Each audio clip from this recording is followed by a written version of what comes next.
All right, so this family's stuck in a full on internal war right now, and it's all because of their youngest son, DC. Dad's a hexaclass spearman, famous across the empire as the Blue Tornado. The guy wants his newborn son to grow up swinging a spear just like him. Mom's one of the Empire's best assassins, and she's determined to raise the baby in the shadows, teaching him how to quietly take people out. So, why are the two older sisters fighting just as hard to pull the kid into their own paths? Because the oldest sister, Arabella, is a straight up magic prodigy already wrecking the academy at 12 years old. Third circle by age 12. She wants her little brother to follow her into magic so she can feel like a proud big sister. And the second sister, Claire, is a gifted summoner who can already control two summons at the same time. She wants him to become a summoner too so she can help him grow up healthy with something solid watching his back. Four people, four totally different paths, one baby stuck right in the middle of it. Kid's barely taken two breaths, and his dad casually pulls a spear out of his ass and starts explaining the damn thing to a newborn. Mom completely flips out, asking him how the hell he could bring a sharp weapon near their son.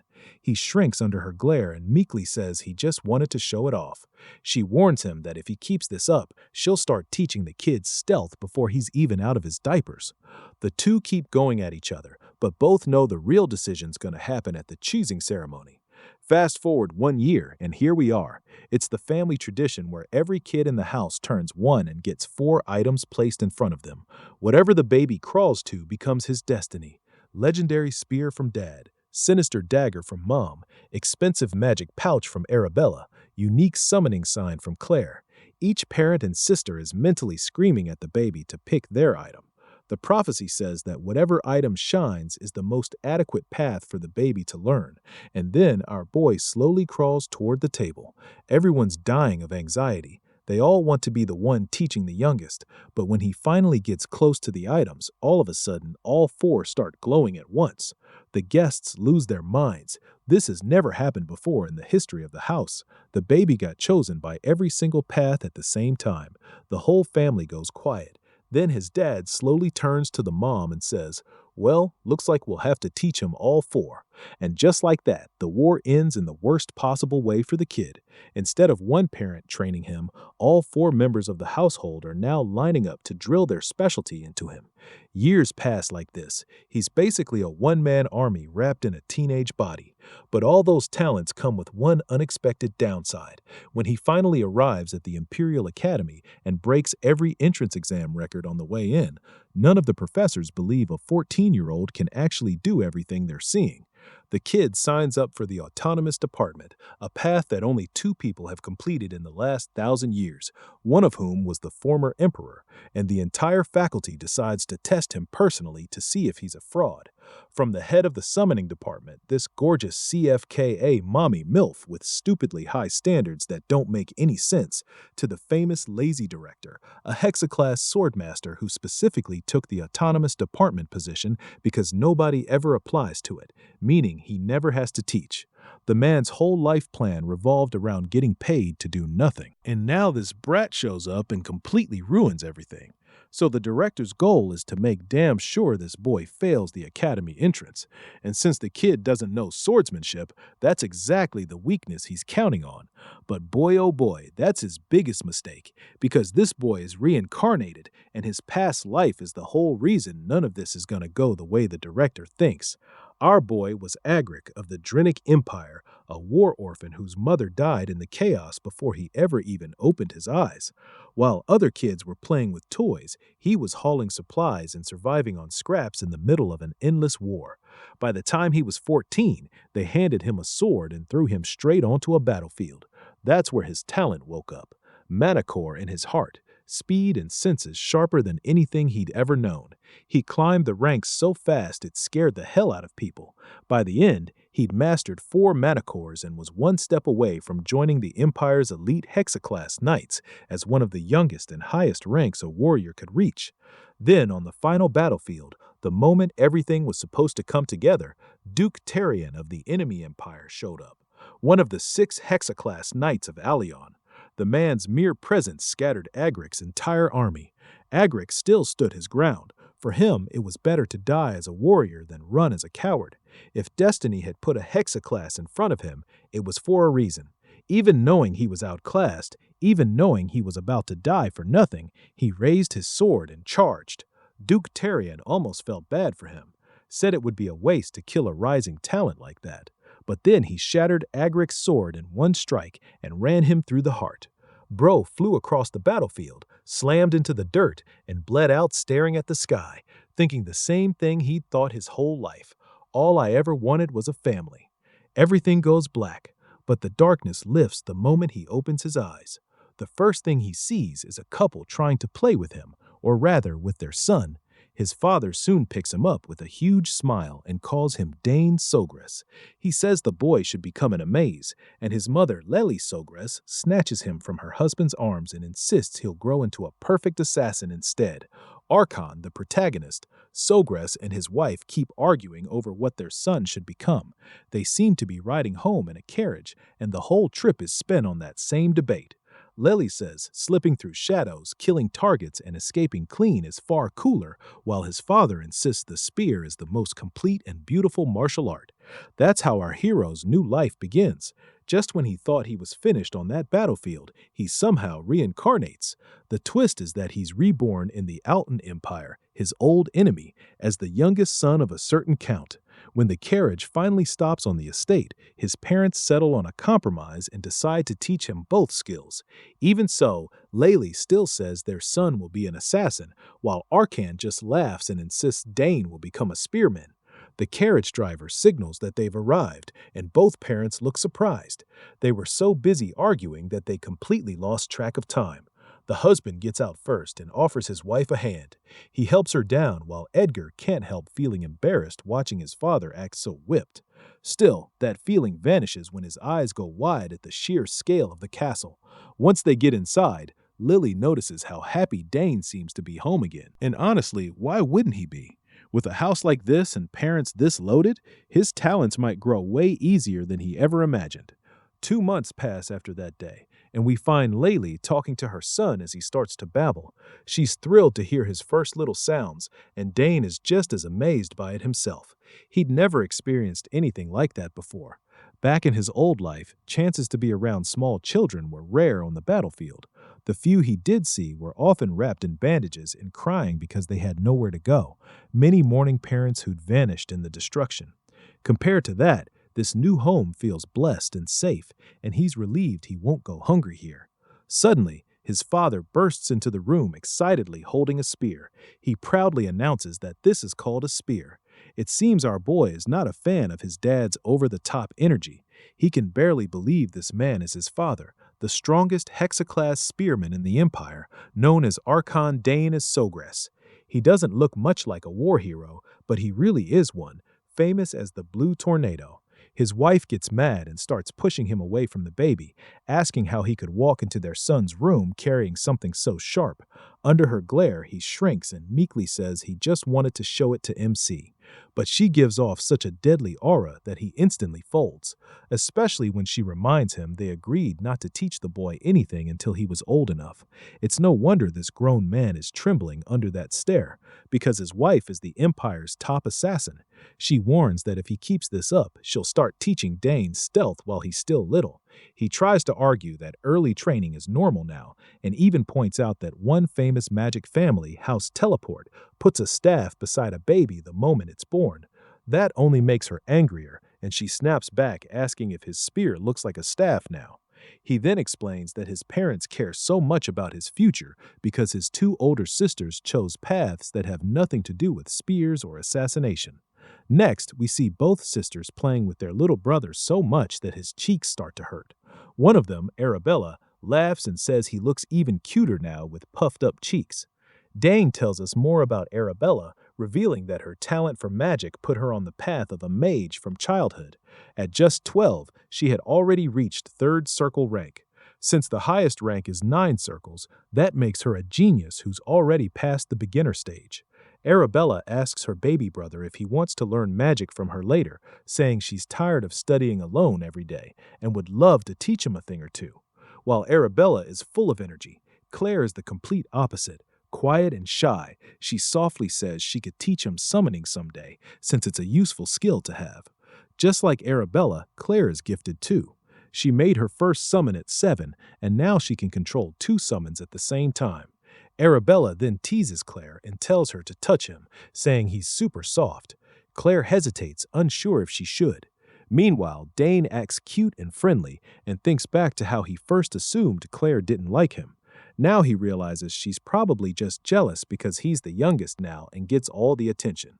Eventually, Claire reaches out and gently touches his nose. She lights up right away and blurts out how soft he really is. Then she touches him again and promises to teach him everything once he grows up. Dane can't help thinking it's a bit much how everyone keeps trying to push their own specialty onto him. His father is a 6th-class spearman, his mother is a gifted assassin, even if she's retired, and his oldest sister is a magic genius. Then there's Claire, who's also a genius summoner. The house of Count Zogras is the perfect noble family, the kind of home he always dreamed of. He starts to wonder if there's even any point in chasing revenge in this new life. Sure, his death was tragic, but that was a battlefield. It almost feels silly to want revenge on someone who beat him fairly. The whole family gathers in the hall, arguing warmly over which path would suit Dane best. Watching this loving scene fills him with warmth. That makes the protagonist smile. This is the kind of family he always wanted, and he's glad he was born here. But then things start getting out of hand, and everyone begins arguing with each other. Now he's not so sure this really counts as a peaceful family. Next, we learn about a special tradition in House Sras, the choosing ceremony. When a child in the family turns 1, several objects are placed on a table in front of them, and people try to guess the child's future from whatever they pick. Since Dane just turned 1 today, it's his turn to choose a class. The guests whisper about how his sisters became a mage and a summoner and wonder what young Master MC will pick. So everyone heads to the ceremony hall to find out. Once the guests gather in the hall, Dane is seated near 4 items, each tied to a different class. As the crowd gathers around the table, his mother tells him to simply choose what he likes. Even so, he has no clue what to pick. He glances at his father, who clearly wants him to choose the spear. He's already imagining the protagonist being drawn to the dragon tail spearhead. That spearhead is made from rare dough crayon, and when mana is poured into it, it becomes as sharp and heavy as the user's mana allows. His mother, on the other hand, feels Dane is far too handsome to become an assassin. Even so, she's sure he'll choose the dagger. It isn't ordinary, it's called Nighty Horn, made from ethereal ore that can hold every element and store several poisons. Like his parents, MC's sister is certain he'll become a great mage and choose the pouch to carry on that legacy. It's a special subspace item, something only mages or people with magic talent can use. Meanwhile, shy Claire quietly wonders if Dane might become a summoner. The item in front of him is a summoning sign, a tool used by summoners. With it, they receive a code based on their talent and use that to call their summons. But he is completely lost because he can somehow hear what all his family members are thinking. After a while, he lets out a sigh and finally makes his choice.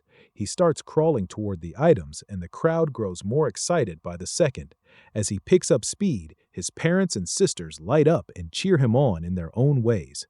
His father wants him to pick something sturdy, while his mother pushes for something short and sharp. Then, as he gets close, all the items on the table begin glowing yellow. Dane has no idea what's going on, and his family is just as confused.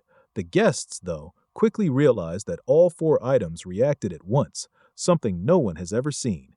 They can't help thinking young Master, the protagonist, may be a once-in-a-generation genius.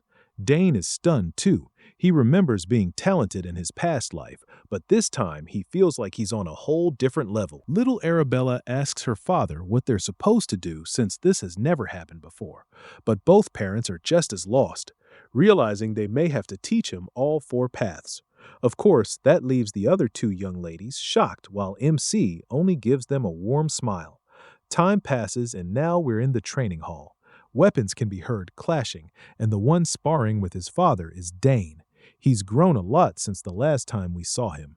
His father beams with pride, pleased that he has already mastered the technique he taught him. The protagonist thanks him, and we learn he's now 7 years old. As they share a light laugh, a man suddenly walks in. Dane looks over with curiosity and sees that the man is carrying a spear. Eagerly waiting for it to arrive, so he quickly takes it and hands it to MC as an early birthday gift. He says he planned to give it to him at the banquet, but wanted to do it before his mother gave hers.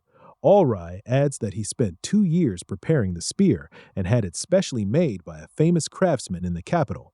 Then he wishes Dane an early happy 7th birthday.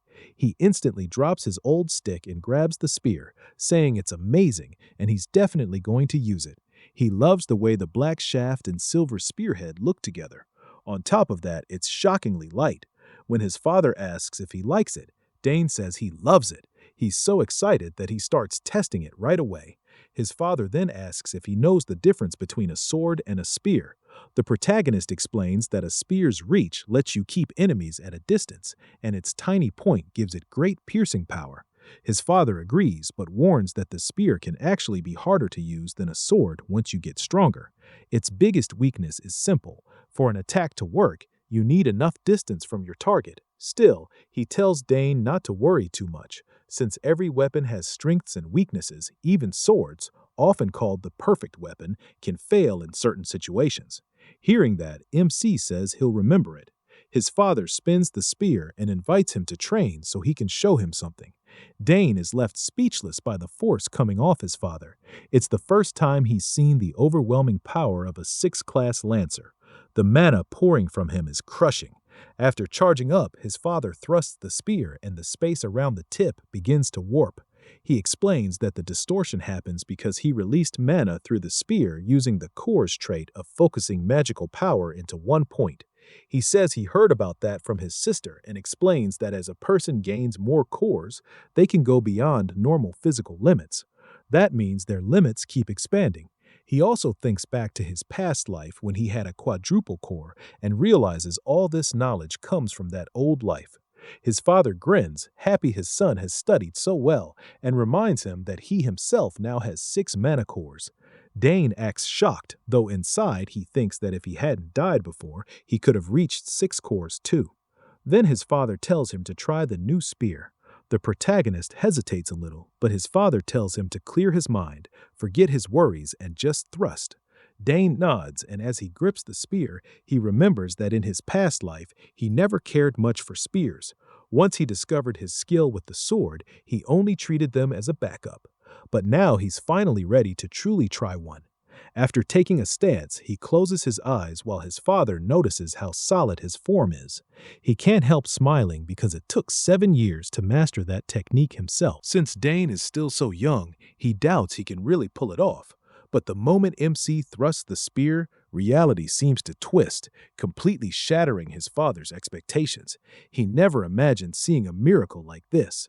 Startled, he blurts out and asks his son how he knows so much.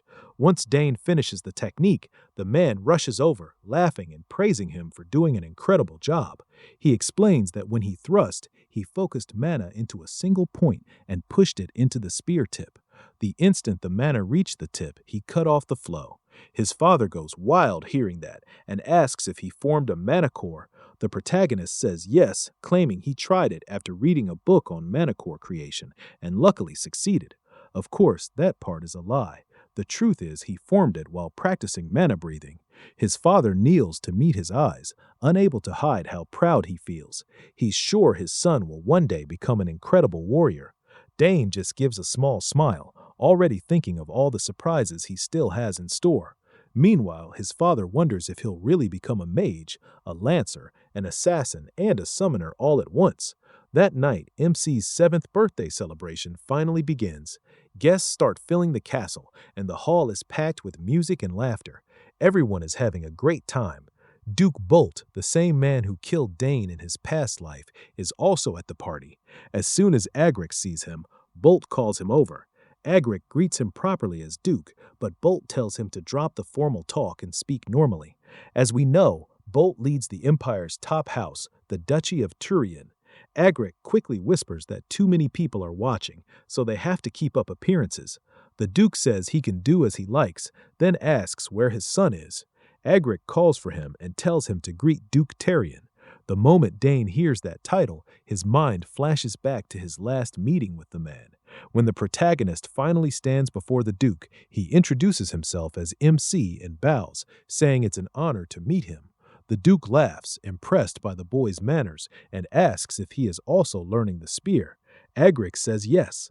Just then, a young lady walks up behind Duke Bolt, and when Dane Zagreus sees her, he freezes for a moment in surprise. The girl politely greets Count the protagonist Zagreus right away. She politely bows and introduces herself as Layla Turian, the youngest daughter of House Turian. After that, the party goes on.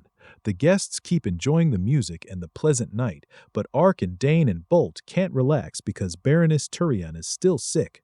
Bolt had tried every cure he could find, yet nothing worked. Arkin hoped it was only temporary and that his friend's wife would recover soon.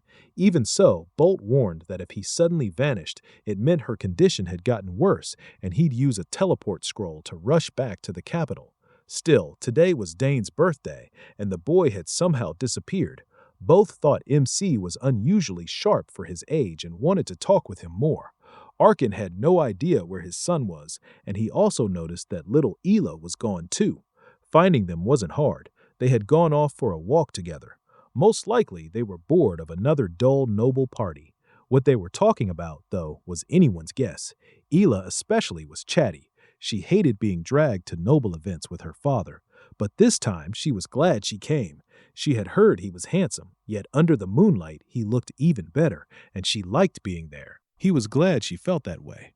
Unlike the capital, his family's land was calm and peaceful. That was why Ela envied him. At her home, something was always going on. Nobles came every day with business offers, and sometimes even the imperial family showed up. Worst of all, every time visitors came, she had to dress up and greet them properly. She hated that. What she really wanted was simple clothes and a whole day to train with her sword. The protagonist was surprised that such a small, harmless-looking girl trained with a sword instead of magic. He liked his quiet territory too. It was nothing like the busy capital, and that gave him plenty of time to practice with the spear he loved.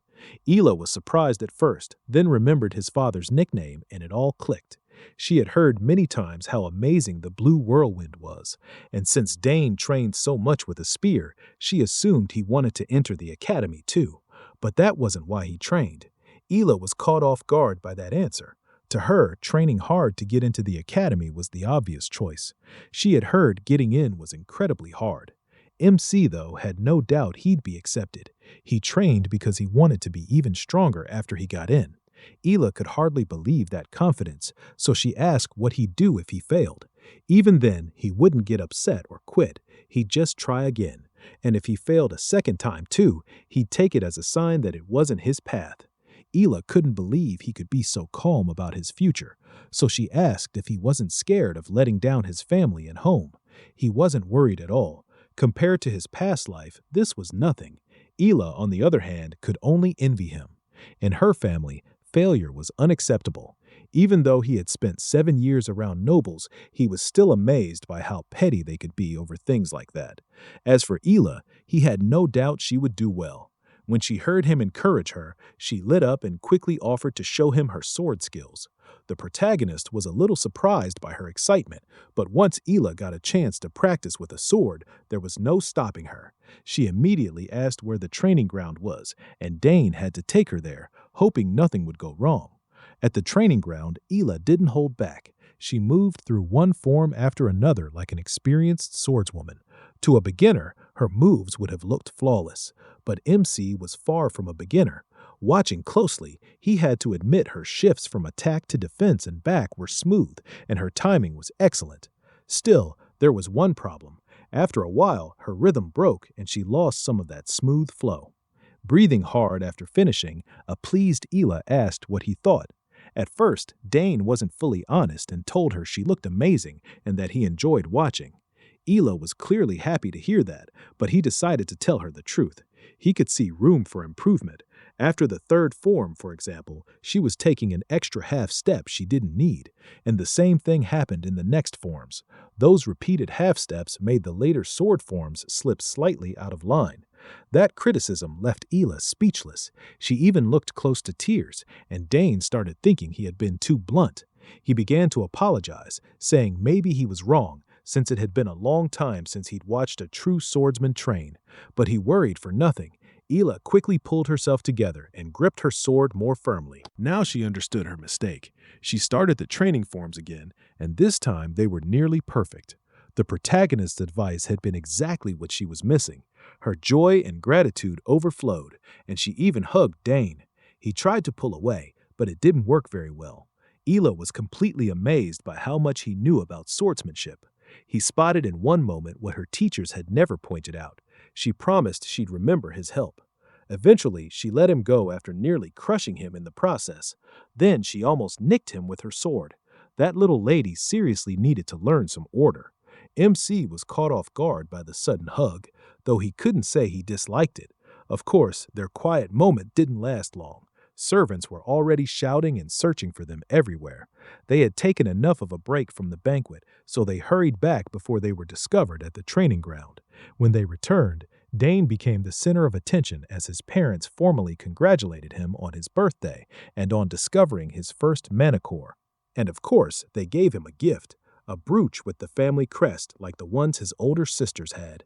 His mother told him to treasure it because from now on, the brooch would be proof of his status and honor.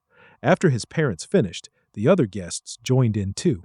He had now truly earned the name, and no one there doubted he would grow into a fine man like his father. The protagonist's parents were overjoyed, and so was he. In both his lives, this was the first time he had received such warm congratulations from so many people. Then the whole hall suddenly shook. Guests started shouting, trying to figure out what was happening, an earthquake or an enemy attack. MC got worried too, but his father quickly calmed him and said there was no reason to be afraid.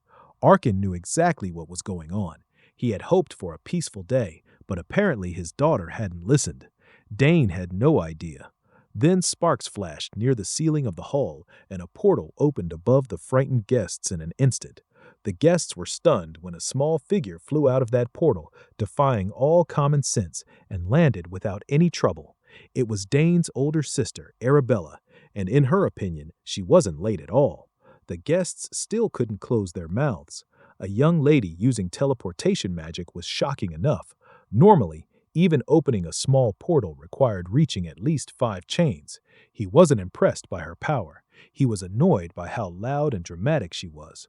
But once the guests barely settled down, an enormous monster appeared in the sky, a huge wyvern with a rider on its back. This time, Lady Claire was the one who scared everyone.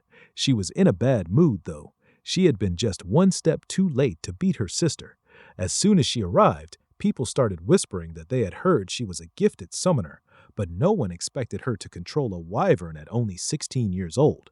At last, they were home again, and together they stood before their parents and brother to wish their favorite little brother a happy birthday, Dane. After those flashy entrances, the protagonist's sisters quickly shoved their gifts into his hands while wishing their little brother a happy birthday. He thanked Arabella and Claire for coming home. Even with their studies keeping them busy, both girls were excited to watch him open the presents. Duke Arkin was almost in tears over how special his son was being treated. On his own birthday, his daughters had only sent him a letter. Dane opened the box Arabella gave him, and inside was a ring that worked as a handy dimensional bag. She had designed the artifact herself, the subspace magic used to make it belong to a very high level, and Arabella's famous teacher had placed it into the ring. Everyone knew how hard it was to put subspace magic into any item. Arabella took the ring and warmly held her brother's hand to put it on. She must have spent a long time designing an artifact strong enough to hold an entire subspace. She had also tied the ring to MC's mana signature so no one else could use it. It was made only for her little brother, a truly unique item. Lizzie examined the ring and saw a faint wave of mana running through it, which meant it had been made with top-quality magic stones. Arabella explained that all Dane had to do was pour a little mana into the ring and the subspace would open. That made it far easier to use than a normal dimensional bag, which alone made it priceless. As far as he remembered, tools like this were usually seen only with the wealthy on the battlefield. Only noble commanders and high-ranking mages had something so useful.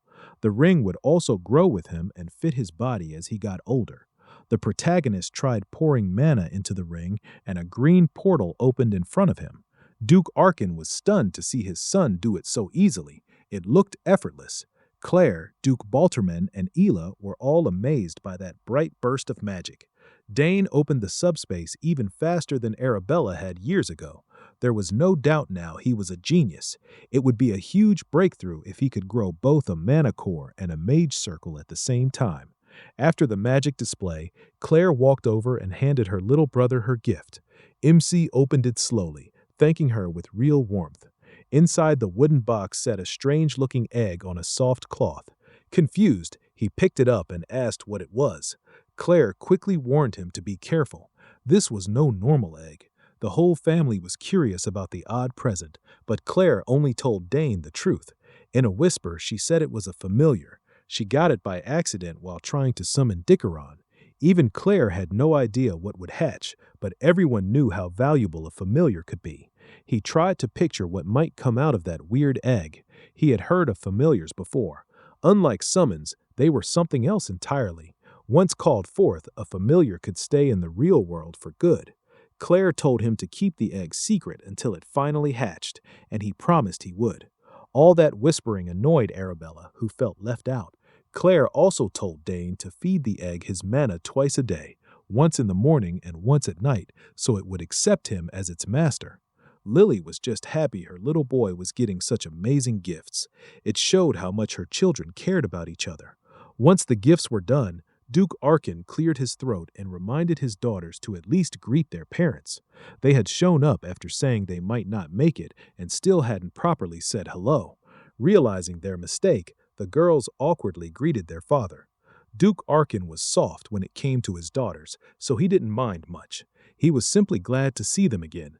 Since leaving to follow their careers, they rarely came home, so he was happy they looked well. From a distance, Ela watched the Dane family laughing and talking so warmly with each other. She couldn't help comparing them to her own family. The protagonist noticed her staring and turned his head. He caught the drop in her mood as she quietly stepped away, even in a lively crowd of nobles. She looked lonely and sad, and he wondered why. The banquet ended, and the next day arrived. Duke Bethian had stayed the night and was now walking through Dane's territory. He kept thinking about how gifted Arabella was. As expected from the Academy's top mage, her talent was on another level. She seemed like a perfect match for the Duke's son, the Academy's best swordsman. If the two houses joined through marriage, they could form a force strong enough to challenge even the imperial family. If that happened, no one would dare mess with either house or their children. So Duke Bartherian decided to bring up a possible engagement between the oldest children during today's talk with Arkin. On his way to meet the other Duke, Bartherian heard steel clashing nearby. It came from the training field, so someone was working on their technique very early in the morning. That someone was Dane, fully focused on spear practice.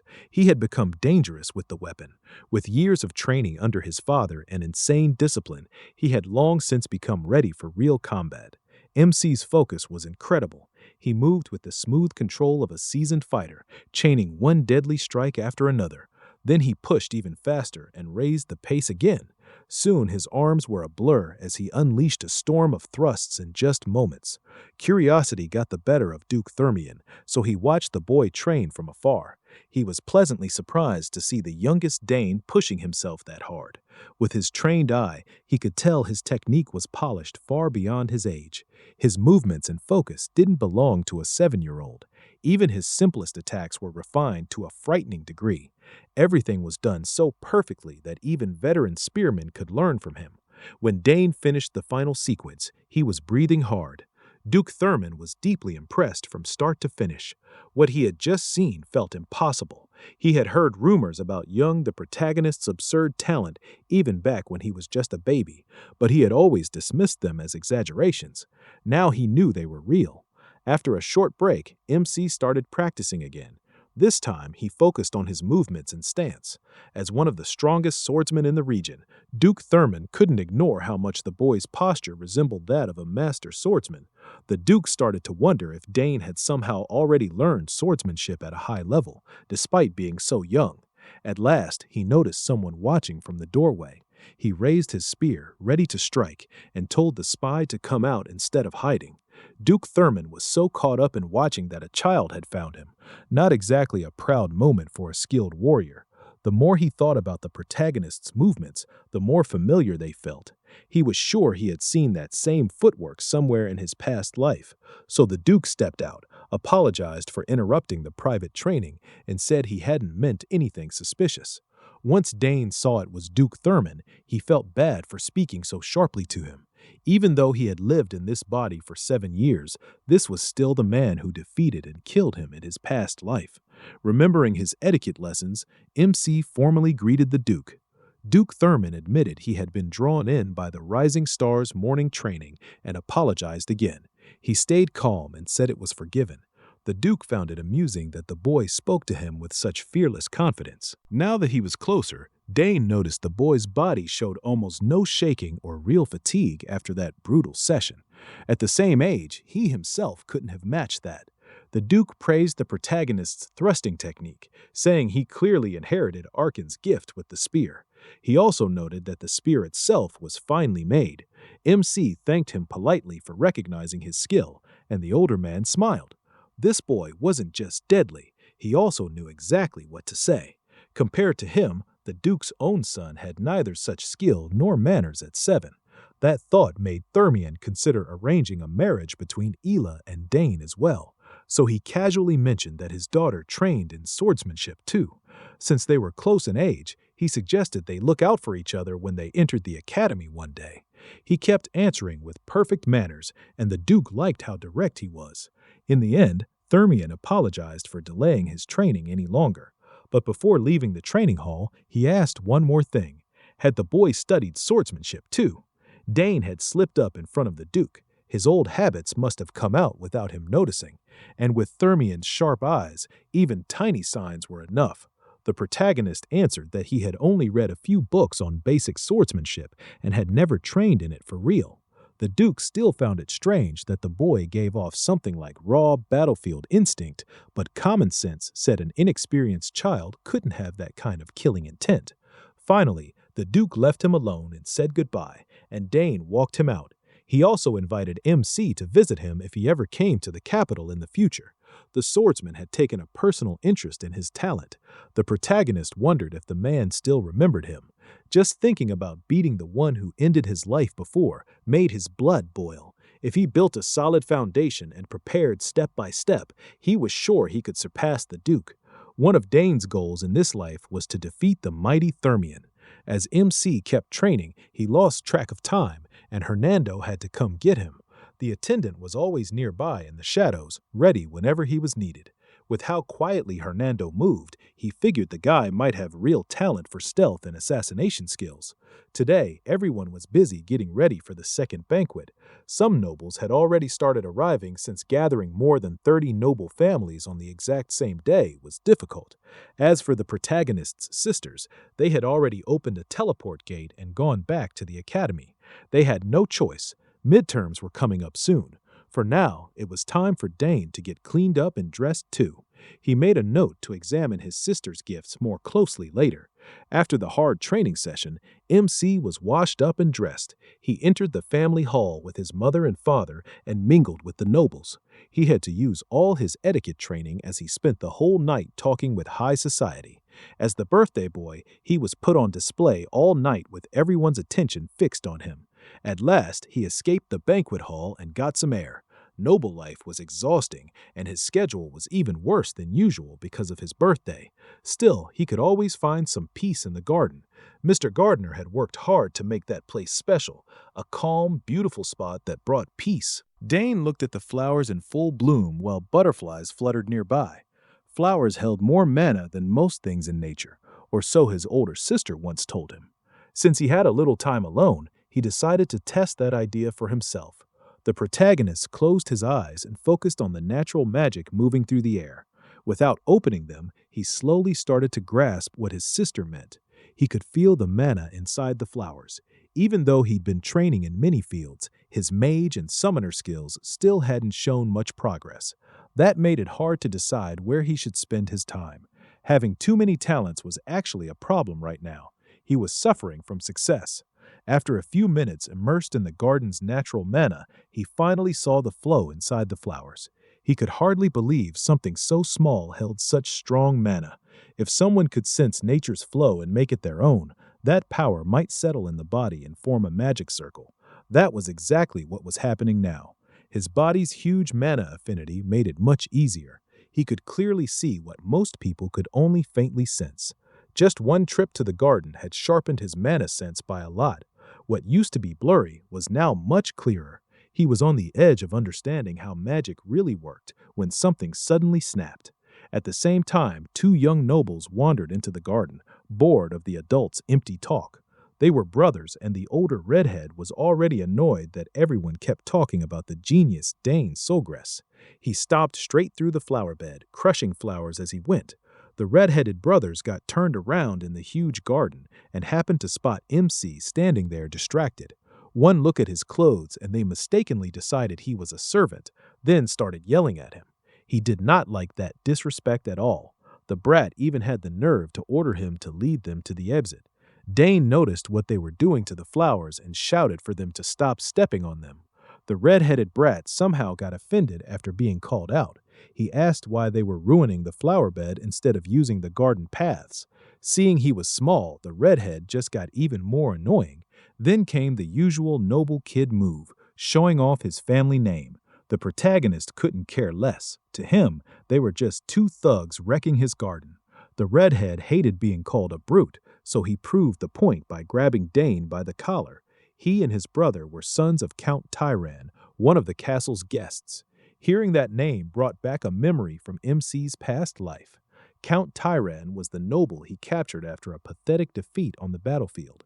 He remembered him as a deeply annoying man, one of the worst kinds of nobles. Judging by the brat in front of him, like father, like son, fit perfectly. The red-headed brat kept bragging that his family was famous in the capital. He even claimed their house could make the protagonist vanish without a trace, so he'd better watch what he said. Dane had met plenty of idiots like this before. He knew words would never get through that thick skull full of air. The boy raised his fist and swung at him, still thinking he was only beating up a mere servant. Dane wasn't going to allow that. He slammed his forehead right into the brat's nose with full force. It was a brutal hit that nearly crushed it. The younger brother called out in panic to his older brother. He checked on the redhead, who had dropped to the ground from the blow. When the boy wiped his nose and saw blood, he started freaking out like he'd never bled before. The moment he saw the blood on his hand, his rage exploded, and he threatened to kill MC. Dane found that funny and calmly told him to try. The redhead wanted blood for blood. His little brother had enough sense to stop him, but the older one was far too proud to listen. He threw a punch, and Dane calmly dodged by hopping back. The gap between them was huge. The amateur couldn't touch him at all. As Dane let him wear himself out, he noticed the boy's footwork was sloppy, like he'd never held a weapon in his life. That made him think the brat might be a mage or a summoner. The punches kept coming, but not one got close to landing on the protagonist, so blood still ran from the redhead's nose as his patience ran out. MC kept toying with him through pure movement, and then an idea hit him. Maybe he could use the magic flow he sensed from the flowers and force his will into it. If that worked, he should be able to compress that power into a physical form. This was as good a chance as any to test it in a real fight. The younger brother watched from the side with his mouth hanging open. Dane Sogress planted his feet and gathered magic into his hands. He imagined a sphere of pure mana and fired it at the boy's stomach.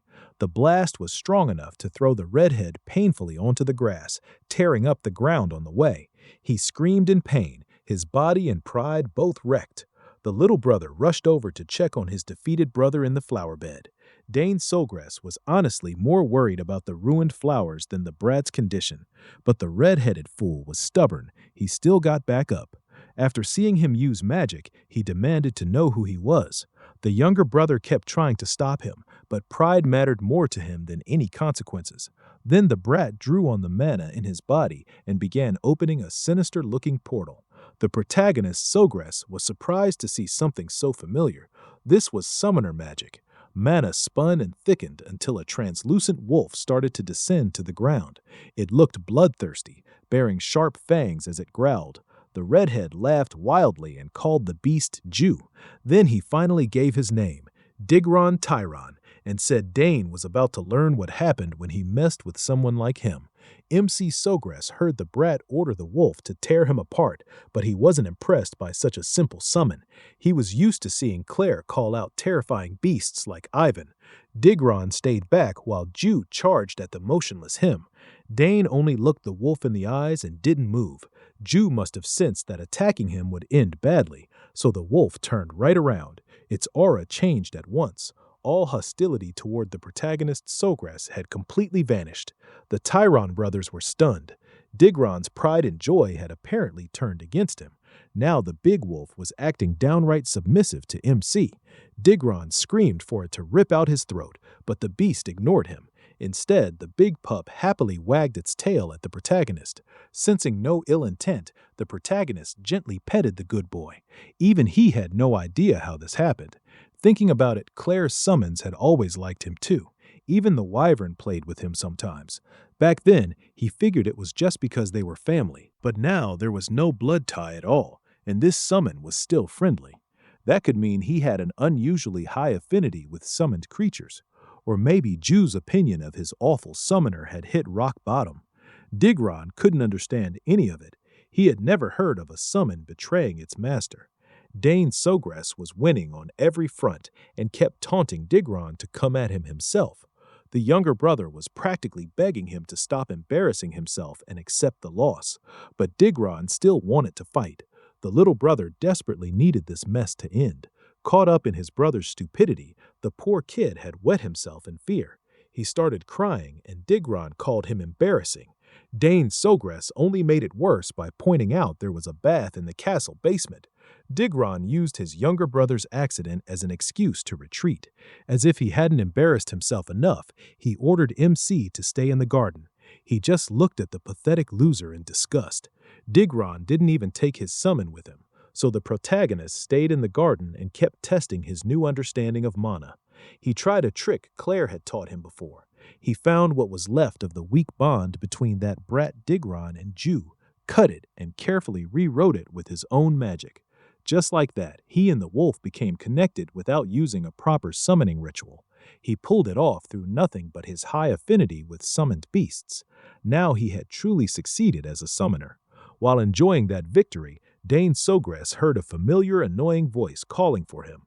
Digron Tyron, the spoiled brat, had run to his father and tattled that some boy in the garden bullied him, then pointed right at MC. What a coward! Holding his nose to slow the bleeding, he complained that he had attacked him and even broken his bond with his summon. The huge Mogar Tyron stomped forward and loudly introduced himself as head of the Count Tyron family, one of the great noble houses of the capital. He demanded to know if the protagonist had really messed up his son's face and stolen his summon. Dane wasn't the type to back down from a pig, so he stood firm and admitted what he'd done. He also noticed Mogar Tyron was much fatter now than when he had captured the man in his past life. Peace had clearly treated him well, even if he'd been useless on the battlefield. Mogar kept throwing his weight around, saying he couldn't let this pass. Anyone who touched his sons was not something he could ignore. He kept pressing MC with demanding questions and finally told the boy to state his name.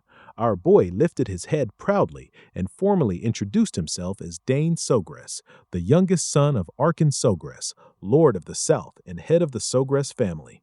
The boy gives them a full, formal introduction, and it leaves both father and son stunned. Without realizing it, they had insulted the birthday boy. They had picked a fight with the famous rising star of the South. The rude pair is clearly shaken by this sudden meeting with the youngest son of House Sogress. Thinking about great noble houses, he remembers how Agric captured him in the war and how he did nothing important after that, making the other nobles laugh at him.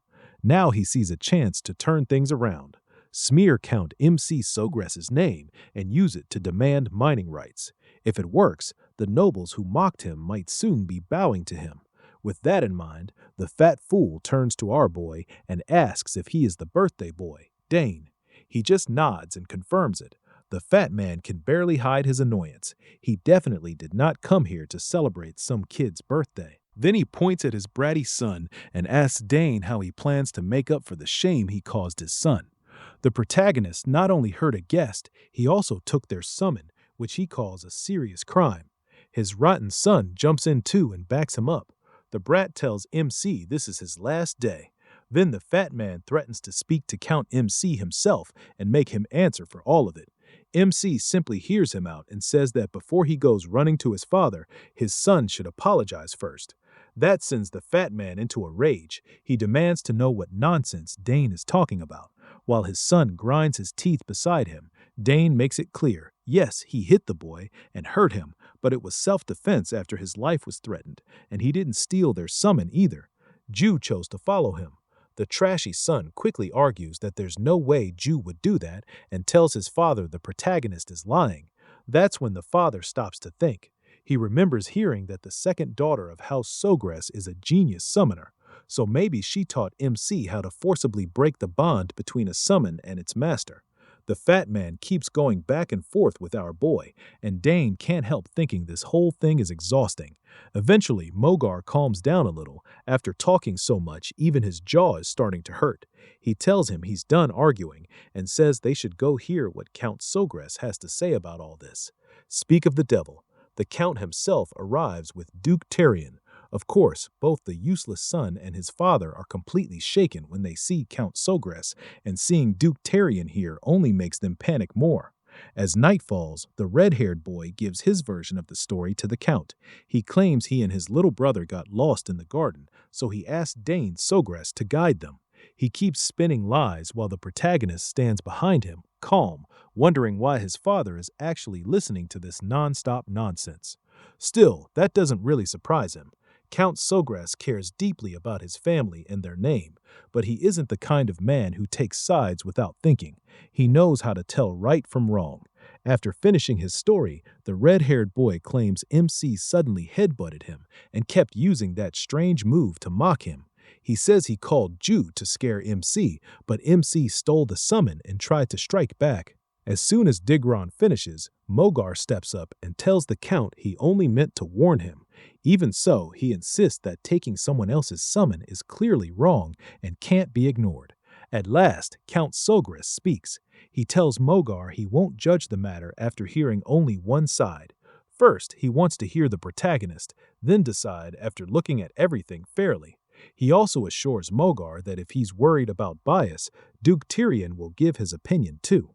The Duke smiles faintly and says that if it matters that much, he can handle it.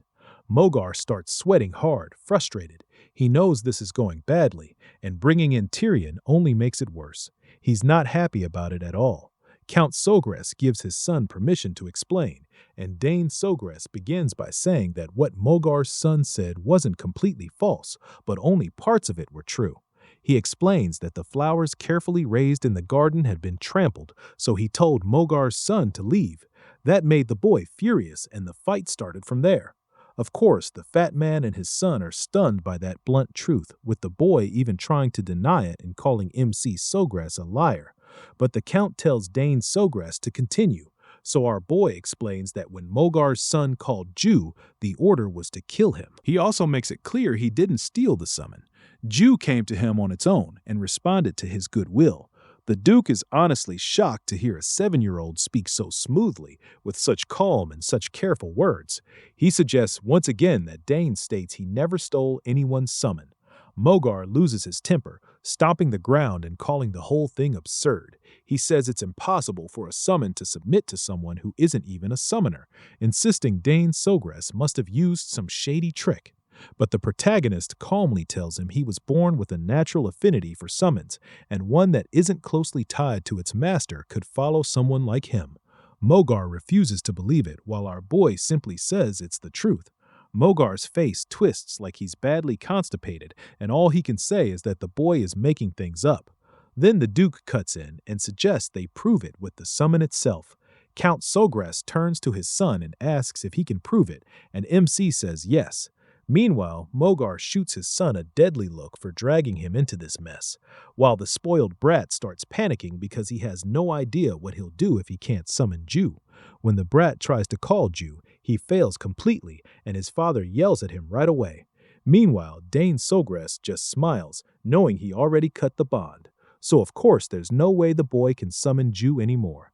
Then he says he'll demonstrate it himself by calling Ju, but to do that, He needs the summoning sign. Mogar's son gets angry and questions how the protagonist dares ask for his sign. He starts rambling, but Count Sogras cuts him off, reminding him that by his own claim, even with the sign, MC shouldn't be able to summon Ju, so there's no harm in trying. Mogar sweats, realizing he has no choice, and reluctantly tells his spoiled son Digron to hand it over. The redhead is almost in tears, but his father just tells him to hurry up. Once Dane Sawgrass has the sign, he starts his magic and explains that a summoning sign usually carries a unique code tied to its summoner, so no one else should be able to use it. But Ju had already been filled with his mana, so the sign is only a tool now, and Ju is already linked to him. The moment he calls for Ju, the monster appears and starts licking his cheeks. The Count and the Duke are both amazed while Mogar and Digron tremble after their lie is exposed. The Duke finds it incredible and wonders if Dane Sawgrass has also been studying swordsmanship. His father confirms that he has, though he admits he doesn't fully know how skilled his son really is. The fat man, on the other hand, realizes he's in serious trouble now that his whole plan has failed. The Count then turns to him and asks if he now admits Dane was telling the truth. The fat man quickly tries to act casual, laughing and saying maybe they just misunderstood and thought the protagonist stole their summon. He also claims his son wasn't really trying to kill the protagonist, then asks Digron to confirm it. Shaking, Digron agrees and says he only meant to scare MC.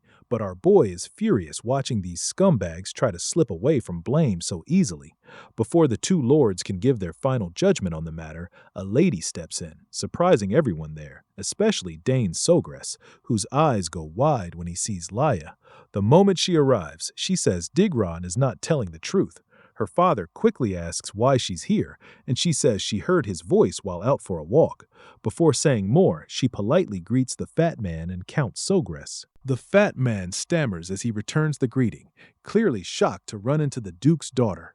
The protagonist gets right to the point and asks about her claim that Digron was lying. She confidently confirms it, saying she heard their earlier conversation during her walk. Digron immediately starts to panic at the thought that she heard everything, because that is very bad news for him. Then she starts laying out all the juicy details, and our boy can't help smiling as this unexpected turn somehow swings things back in his favor. A little later, the fat man orders his goofy son to hurry up and apologize to Count Sogras.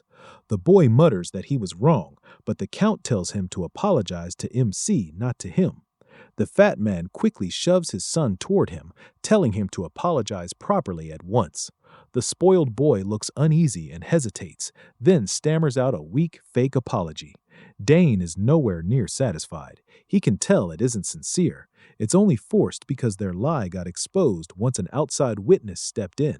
The protagonist doesn't buy it at all. He doesn't really want to accept such a weak apology, but remembering his past, he chooses the more mature path and decides to show some grace. So Dane accepts the spoiled boy's apology. The kid lights up right away, thanking him over and over for letting it go. His father also exhales in relief, realizing how close he came to losing everything. The Duke, who may one day become Dane's father-in-law, can't help thinking he was right about Dane being special. After all, Dane had every reason to stand his ground since the other side was clearly wrong from the very start. In the end, the Count makes it clear that since Dane accepted the apology, the matter is closed. Still, he stresses that he had no intention of letting it slide, especially because Digron attacked Dane intending to kill him. The fat father breaks into a cold sweat when he sees how furious the Count is. The moment he tries to speak, the Count cuts him off and orders him to take his family and leave the castle at once. That news shakes the fat man to his core. If he's thrown out now, his reputation is finished, so he becomes desperate to stay in the castle no matter what. He grabs the Count's hand and begs for mercy, saying he'll do anything Dane asks. He just wants to be forgiven this once. But the Count quickly pulls his hand away and makes it clear he has no use for him. He adds that soldiers will arrive soon to escort him out officially. With that, he storms off with his son, leaving the fat man behind, still begging for forgiveness. Dane also tells Duke Tyrion that it's time to go, and the Duke calls for his daughter as they start to leave. As they walk away, Dane looks back at them, feeling satisfied that they're finally getting what they deserve. They started this whole mess, so it's only fair they face the result. Anyway, he learned something important today. His father is actually pretty scary when he's angry. Then Duke Tyrion asks if it's true that he beat Mogar's spoiled son with a mana bullet, and Dane quickly confirms it. The Duke can't stop praising him, saying Dane is gifted not just with the spear, but also in summoning and magic. It's so impressive that he doubts history has seen talent like this before. Dane's proud father smiles and says he's proud to have such an exceptional son. Meanwhile, Dane quietly takes in all the praise while Ela struggles to believe what she's hearing. The Duke adds that talent alone isn't what makes Dane stand out. He's also incredibly calm. Most kids lose their heads in a fight and stubbornly insist they're right, but not him. The Duke is sure this boy will grow into a fine man. His father gives Dane a light pat on the head and says it's too soon to know that for sure. They'll have to wait until he's fully grown. He also points out that everything ended peacefully thanks to Lya. Without her testimony, things could have gotten ugly. Hearing that, Duke Tyrion is clearly surprised that the Sogress family thinks so highly of Ela. He doesn't waste the chance and tries to play up her role, hinting that if the Count values her that much, maybe they should start talking about marriage. MC is caught off guard and can tell just how eager the Duke is to marry off his daughter. To get out of that conversation, he quickly changes the subject, saying the sun is going down and it's almost time for the banquet. With that, he rushes off, saying he'll meet them in the hall. Tyrion then tells his daughter to head back calmly with Dane. He hurries after the Count, saying he wants a quick talk with him, leaving the two kids behind. As they walk, Ela turns to him and asks why the summon ignored its summoner and listened to him instead. She says she's watched famous summoners duel many times in the capital, but she's never seen anything like that. He shrugs and admits he doesn't really know either. It just happened. Of course, Ela makes an annoyed face, knowing the protagonist is hiding the truth on purpose, even though she was the one who helped him out earlier. But he stays calm and reminds her that he also helped her before when he assisted with her sword training. Ela thinks back to that moment and reluctantly admits he has a point. So Dane decides that since they've each helped the other once, they can do it again. He tells her she can ask whatever she wants. Instantly, the girl lights up and blurts out that she wants to learn it right now. MC is caught off guard by how impatient she is and wonders what could be so urgent, so he asks what she wants to learn. She quickly says she wants him to teach her mana bullet. Dane asks why she's in such a rush, and Ela says she wants to get stronger and fast. She hopes to form at least 2 mana cores before entering the academy. He wonders why she's pushing herself so hard when she's still so young, but he gets his answer right away. She wants to grow stronger soon to make her mother happy. Her mother loves her deeply, and Ela is sure getting stronger would make her proud. When he hears her mention her mother, the protagonist remembers adults saying Countess Tyrion has been bedridden. With that in mind, he feels like he can't really refuse to help her. Ela does a little happy dance and says she's ready to start tomorrow. Honestly, she'd even start tonight if she could, especially since she doesn't know how long she'll stay at the mansion. MC just shakes his head and tells her they can begin whenever she wants. He assures her that once she understands how magic flows, learning Mana Bullet won't be too hard. Ela then eagerly asks what he wants in return for teaching her. Dane stays silent, making it obvious that what he wants won't be as simple as showing someone how to fire magic bullets. The scene shifts to the banquet hall where guests are whispering about that fat father Tyron. Word has spread that Count Tyron was thrown out of the castle and everyone wants to know what he did to deserve that. Some say Tyron's eldest son caused trouble by picking a fight with young Master Dane and ended up getting taught a lesson. They laugh among themselves, amused that the fat man came all this way just to be humiliated and embarrassed. Another rumor going around is that young Master, the protagonist, is an amazing summoner. One guest wonders if that means House Sogress will now become a famous house of summoners. But another cuts in and says that's not all. Young Master MC can also use magic, which many of them can hardly believe. Then a large mustache man introduces himself to him as Baron Open. He asks if he knows anything about open territory in the east. He politely bows his head and says he's heard the land is famous for grilled trout and sapphires. The man laughs and says that's exactly right.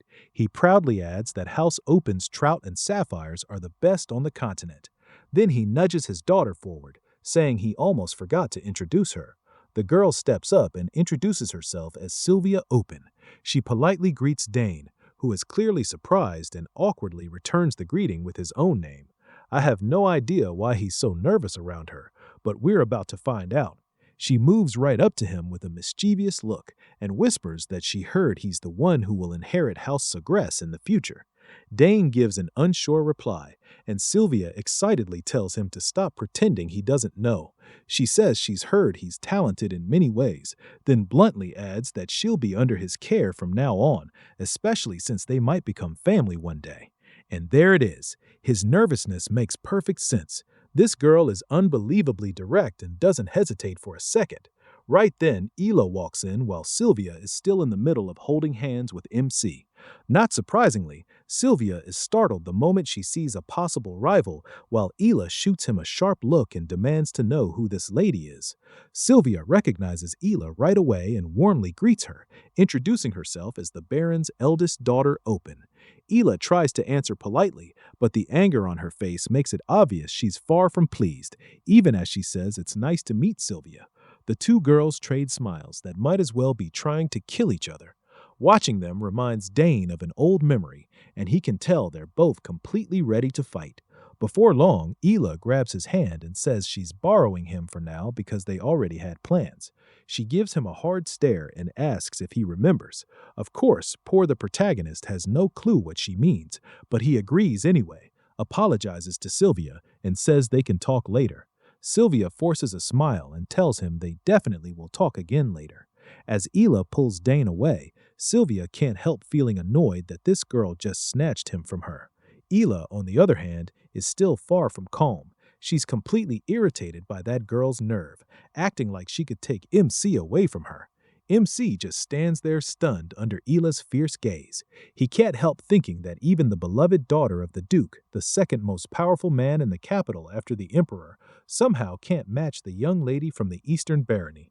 So it's no surprise that Sylvia backed down so easily. Once he and Ela are outside, she starts pressing him about Sylvia. She wonders if there's a chance he might get engaged to her, but he quickly shuts that down and insists they were only talking, just greeting. That idea instantly lifts Ela's mood, and even the protagonist notices it. After a short walk, they reach the secret spot only MC knows about.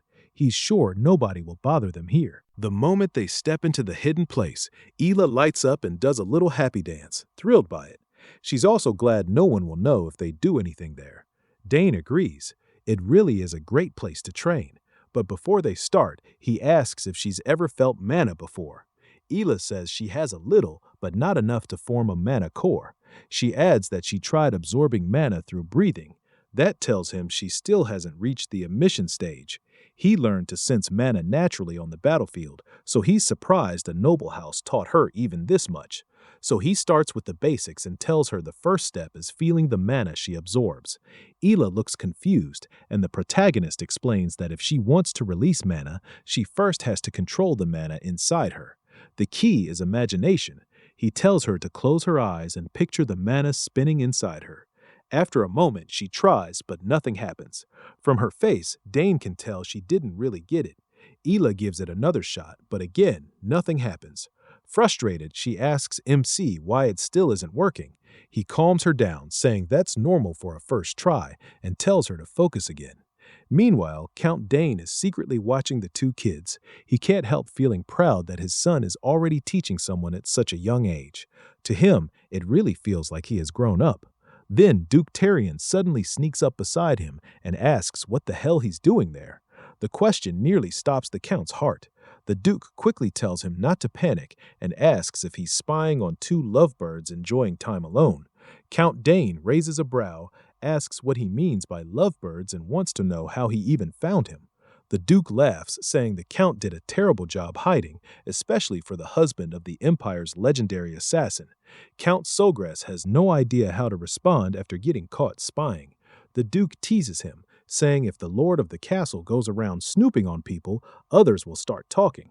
Annoyed, the overprotective father insists he was only following his son. The Duke laughs and points out he was just following his daughter too. Turns out both fathers are hopeless, so they stand there side by side like a pair of teenagers, spying on their children. Back with the kids, Dane opens his dimensional bag, and the girl is amazed he already has something like that. When he says his older sister recently made it for him as a gift, she gets jealous. Unlike his sister, her older brother stopped paying much attention to her after they entered the academy. Dane then pulls out a mirror from the bag, and she casually asks what it's for. He says he brought it in case it might help. It's easier to picture something while looking at yourself than relying only on imagination. So he tells the curious girl to stand in front of the mirror where she can see herself fully. She quickly takes her place in front of it and starts her little magic dance again. This time, Dane can tell she's serious. She takes a deep breath while both loving parents quietly crouch on the ground to keep watching. Duke Tyrion points out that Lilia seems to like MC. He asks if that's really true, and the Duke says yes. Lilia usually doesn't warm up to people this fast. Count Dane says that's surprising since she seems like such a bright child. Duke Tyrion goes quiet for a moment, then says she only seems bright on the outside. He explains that after her siblings left for the academy, her mother became bedridden, so they couldn't stay close like before. But before we jump in, my bros, don't forget to hit that like button and subscribe to Shadzo. Alright, back to the story. Then, opening up to people has been pretty damn hard for her. The Count asks that if he already knows all that, why the hell does he always act so cold toward his daughter? Termian looks honestly moved that the Count noticed and admits he does it on purpose. He says he raised his older kids with too much affection, and they ended up spoiled as hell. But Count Dane tells him not to assume Lilia will turn out the same way. She's only going to end up hurt, and now it makes total sense why she asked the protagonist for help instead of her own dad. Termian points at his friend and jokes that he's nagging just like the old days, but the Count fires right back, asking when he ever did that, especially since what he said is actually true. The Duke changes the subject and asks when he plans to send his son to the capital. If he sends him to the Cal house, their doors will be wide open and the kid can stay at the Cal castle. Count Dane goes quiet and looks back at his son. Seeing him happy, he simply says he'll let MC choose for himself. The boy's free to pick his own path, just like his older sisters. We also notice Miss Him watching the two loving dads, clearly embarrassed by how openly they're spying. But in the end, she just smiles, realizing parental love makes them act weird as hell, and decides not to ruin the moment by pretending she saw nothing. Back with the kids, Lilia thanks Dane for helping her and calls him a real genius. She admits that even though everyone calls her gifted, next to him she just feels weak. As the protagonist casually looks around to check if the parents have finally slipped away, he assures her this is only the beginning and that she'll definitely get stronger too. She then asks if he's going to the academy since that's where all the Empire's geniuses gather. He says he still isn't sure and doesn't really think he needs it because he can get crazy strong just by training on his own. The girl calls that short-sighted and reminds him the academy isn't only for studying, it's where nobles start building their factions and make connections early. Dane is impressed that a 7-year-old girl understands the real world so damn well. He finally answers that he already knows all that, but he still doesn't want to go yet. There's a mountain of books in the library he hasn't read, and he still has a lot to learn from his parents. Lily admits that's fair, but asks if he doesn't want to play with kids his own age, especially since she heard his older sisters also go to the academy. Running out of answers, MC says maybe he'll go in the future if he feels like it. She tells him to visit her house when he plans to come to the capital, and they promise to meet again. Then she remembers to ask when he'll make his request now that he taught her how to use mana bullets. He just shakes his head and says he'll tell her when he comes to the capital. That shocks the hell out of her and she lets out a loud cry of disbelief. At last, the day she leaves arrives. When Lilia's carriage starts rolling down the road, Dane looks at a stone-like object in his hand, a gift from his future father-in-law. The story cuts back to when the Duke gave him the strange item.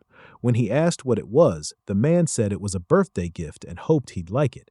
He also explains that House Thurian stands for vengeance, the sword and the forge, and that their line started with an ancestor who was a blacksmith. Because of him, their house owns the best forge in the Empire. Hell, the best on the whole continent. Every weapon the Therians ever made to protect the Empire came from that forge. Of course, Dane already knows all this from his past life knowledge.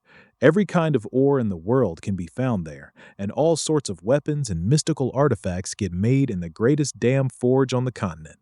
Then the Duke reveals that if the protagonist shows this insignia at the forge, they'll make whatever weapon he wants. So this rock-like thing is actually an insignia, a certified token that proves the honor and skill of whoever holds it. Count MC is completely stunned to see the Duke just hand over something so valuable, the kind of thing even the Imperial family wants. The Duke simply pats the boy's head and tells his future son-in-law to grow up strong and help his father. His future wife gives him one last wave before they part ways. Back in the present, his mom crouches down beside him. Seeing how down he looks, she asks if he's upset because they left. He admits it, saying Lilia was basically his first real friend. His mother comforts him, saying that once he goes to the capital he'll see her again, and by then he'll be even more handsome, which is sure to impress her. She's probably right. He can't stay here forever, and he'll have plenty of chances to meet her later. So he quietly wishes her happiness until they meet again. Meanwhile, as the Duke rides in his carriage, his mind is still stuck on Dane. He finds it strange that every time he looks at the kid, he remembers Agric, the warrior who showed the skill of a triple-class fighter at a ridiculously young age. He's sure that if Agric had lived, he might have become one of the Drain Empire's hexaclass knights. That's why he hopes to see Dane again once the boy's grown stronger. A few days later, our boy is sitting alone in front of the egg. He's been feeding it mana every morning and night, and now he wonders if he's overdoing it. The egg holds a strange familiar. Even someone who isn't a summoner can pour mana into it before it hatches and claim it as their master, letting them keep control of a summon that would normally be temporary.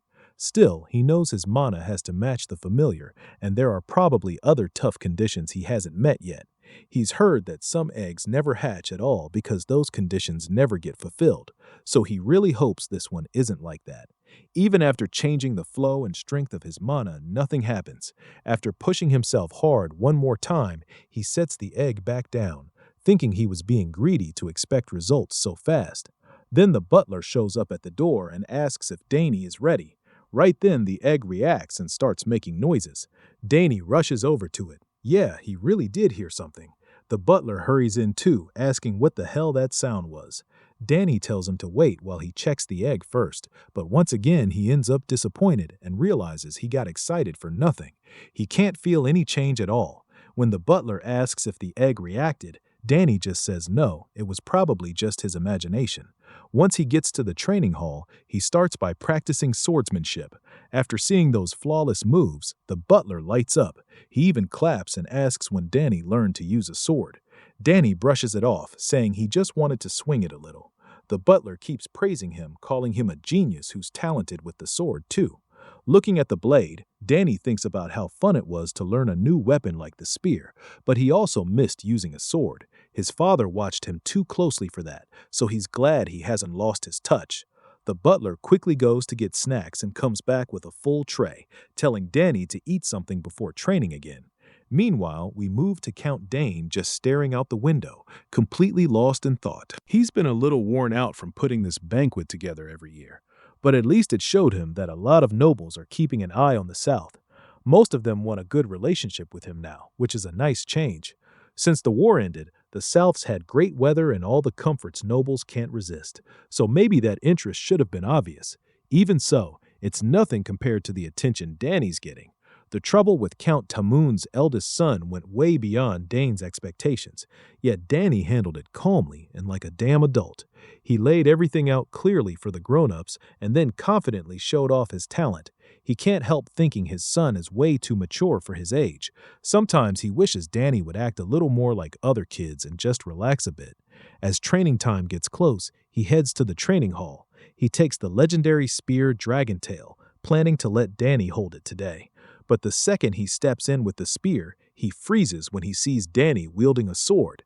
Now he starts wondering why the hell his son chose a sword, and his mind jumps straight to the past. He's sure that cursed Duke must have said something. Otherwise, there's no way Danny would be using a sword after all that spear training. He just stands there watching his son pull off some seriously amazing moves with the blade. Damn, Danny looks like he knows exactly what he's doing. The power he shows is something even skilled swordsmen would struggle to match. It makes Dane wonder when the kid learned all this. One thing's clear, Danny's gifted with the sword too. At last, he calls out and asks when Danny learned those moves. Looks like Dane's secret is finally out, so he decides it's better to just tell his father the truth. He admits he never actually learned any of it. That only leaves the protagonist even more confused, wondering if this is another hidden talent. He starts thinking out loud. Danny can handle the spear, magic, assassination, summoning, and now swordsmanship too.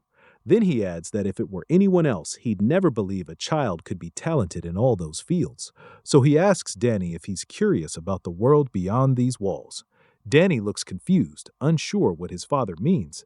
Then his father tells him that if he wants to see the outside world, he should go. He truly believes this country might be too small for his son's huge talent, and if Danny stays here, he'll be the one who loses. A wave of sadness hits Danny when he realizes his father has accepted he can't keep him forever, so he finally says he'd be happy to learn about the world outside. Hearing that, his father smiles and gets straight to the point. It's time to prepare his son for the real world. He admits it hurts a little to see his son leave, but he knows he has to respect Dane's wishes. Then he shows him the spear, saying he brought something special today. It doesn't take Danny long to realize what it is, and his father clears up any doubt by reminding him this is Dragon Tail, the spear that reacted to him on his first birthday. He holds it out and tells Danny to take it. The moment Danny grabs the spear, it reacts and he feels an incredible surge of power running through it. His father laughs and says it's reacting far more strongly than when Danny was only 1 year old. And honestly, who the hell could blame it? Then he proudly tells his son he plans to make him master the spear before he leaves, so he better be ready. He promises that one day Dragon Tail will be his, but first he has to become strong enough to wield it with pride. Danny eagerly promises to work hard and honor his father's teachings. Later, back in his room, Dane's mind is racing with thoughts about the outside world. He's always been curious about it. Even during those long days on the battlefield as a soldier, all he really knew was war. Setting camp, cleaning weapons, eating bland-as-hell food, and waiting for the next fight. The only ways out were for the war to end or for him to die fighting, and honestly, those felt like his only choices. But now, a normal life is finally right in front of him, and he can barely imagine what exists beyond the battlefield. Still, as Dane, he knows he has to take this chance. He has no idea how the world will use his talents, how people will receive him, or what he might achieve out there. But for the first time, he can travel, explore, and chase whatever the hell he wants. At first, all he wanted was to stay and enjoy the warmth of this place. But after his father's question, his thinking changed. He finally chose to step out into the world, and he's truly excited about it. As he's thinking about that, his mother walks into his room and catches him completely off guard. He asks when she even came in. She says he was so deep in thought that he didn't hear her knock, but honestly, she's probably lying. She's an assassin, so she likely just slipped in without a sound. Then she asks if he really is curious about the world outside the country, and he says yes, explaining that his father told him it would be a waste for him to stay here. After thinking it over, he admits he wants to see the outside world too. Then he starts apologizing to his mother, but she hugs him and says there's nothing to be sorry for. He reminds her his sisters aren't here and worries about leaving for the wider world. She reassures him that it's fine because she knows how amazing his talents are. She adds that even if he chose not to go, the outside world would call for him anyway. She admits it would be wonderful if he could stay with his mother longer, but the world won't allow that. So she tells him to go and chase what he wants. He promises that even after leaving home, he'll come back often and tell her about everything he sees. His mother thanks him and says it sounds like she finally needs to teach him before sending him into the world, just like his father is about to teach him. When he asks what kind of lessons she means, she excitedly says she'll teach him everything about assassination. She keeps going on about all the skills and knowledge she has, and Danny can already tell this is going to mean several exhausting as hell days before he even leaves. Overall, she says she'll teach him a lot, and he assures her he'll do his best to learn. As he looks at her, he can't help thinking he's about to get special lessons from his mother, full of love. Many years pass, and the scene shifts to the southern region of the alien empire, the county of Sugri, a land known for its warm climate and rich natural resources. This place became one of the empire's key regions, helping keep it strong during the war. Thanks to Count Sugre's generous rule, it's peaceful and welcoming. Now that the war is over, the last small rebel forces have been captured, bringing lasting peace to everyone. On a bright day, people chat excitedly about how young Master Dane Sugre visited one of the shops recently. They can't stop talking about how the shopkeeper's oldest daughter literally fainted when she saw him. The ladies gossip that he gets more handsome every day and say they'd love to see his face at least once. There's even a rumor that he's still single, giving them a little hope. But one friend quickly reminds the other that he's only 14 and tells her to stop drooling over an underaged boy. One of the women then says, "People are starting to doubt Dane is really just 14. He's already as tall as Count Sugri, and some even say he could pass for a 20-year-old. Anyway, that's enough gossip. Let's see how much our boy has grown." We shift to the outskirts of MC's county, an area filled with ancient magic called the Forest of the Last Days. Dane is there on a special mission his mother Lily gave him. He carries a spear in one hand and a piece of cloth in the other, probably some kind of map. Whatever it is, he's already picked his route. With only 3 hours left before sunset, he knows he has to get the hell out before dark, so he starts moving through the forest with ninja-like speed. The key to this mission is simple. Don't get caught by his enemies.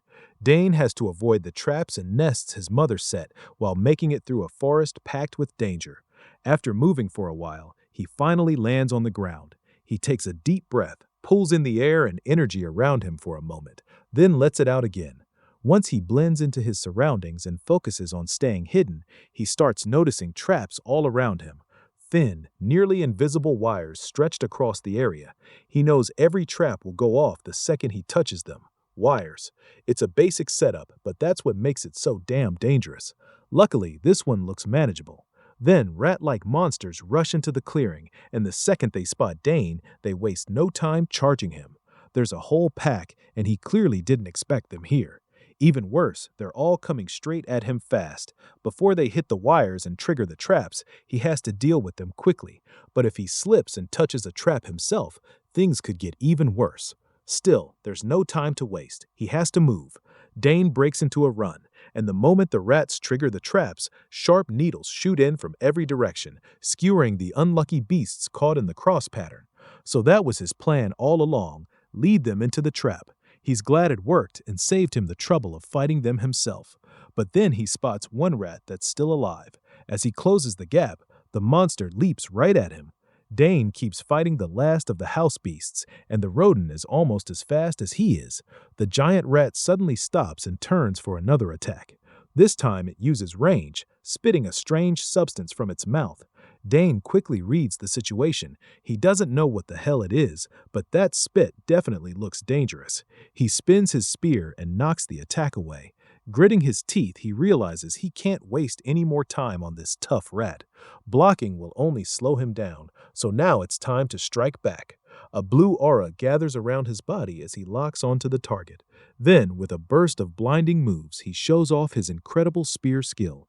He moves freely through the air while tracking the enemy perfectly, and the beast's head is split clean in two. Dane doesn't even stop to look. He just leaves at once and continues the mission. By sunset, he reaches the end point of the test. He's completely drained, gasping and doing his best not to throw up. At least he finally made it out of the forest alive. Suddenly, he feels a fierce presence coming from the woods and worries the fight isn't over. He jumps to his feet, regretting that he let his guard down to rest. Just as he's about to face it, he stops. It's only his mother, Lily. She let him sense her on purpose to test his reaction, and he passed. On top of that, his total time was 3 hours and 30 minutes, even faster than Lily's old record. She had watched the whole time. After all, no mother would leave her son alone in a place that dangerous. Lily knew better than anyone how gifted he was, but being his mother made it different. After this test, which Dane basically mastered, Lily couldn't find a single flaw in his survival skills or adaptability. She gently pinched his cheeks and said that at this rate, he could already be recruited as an assassin.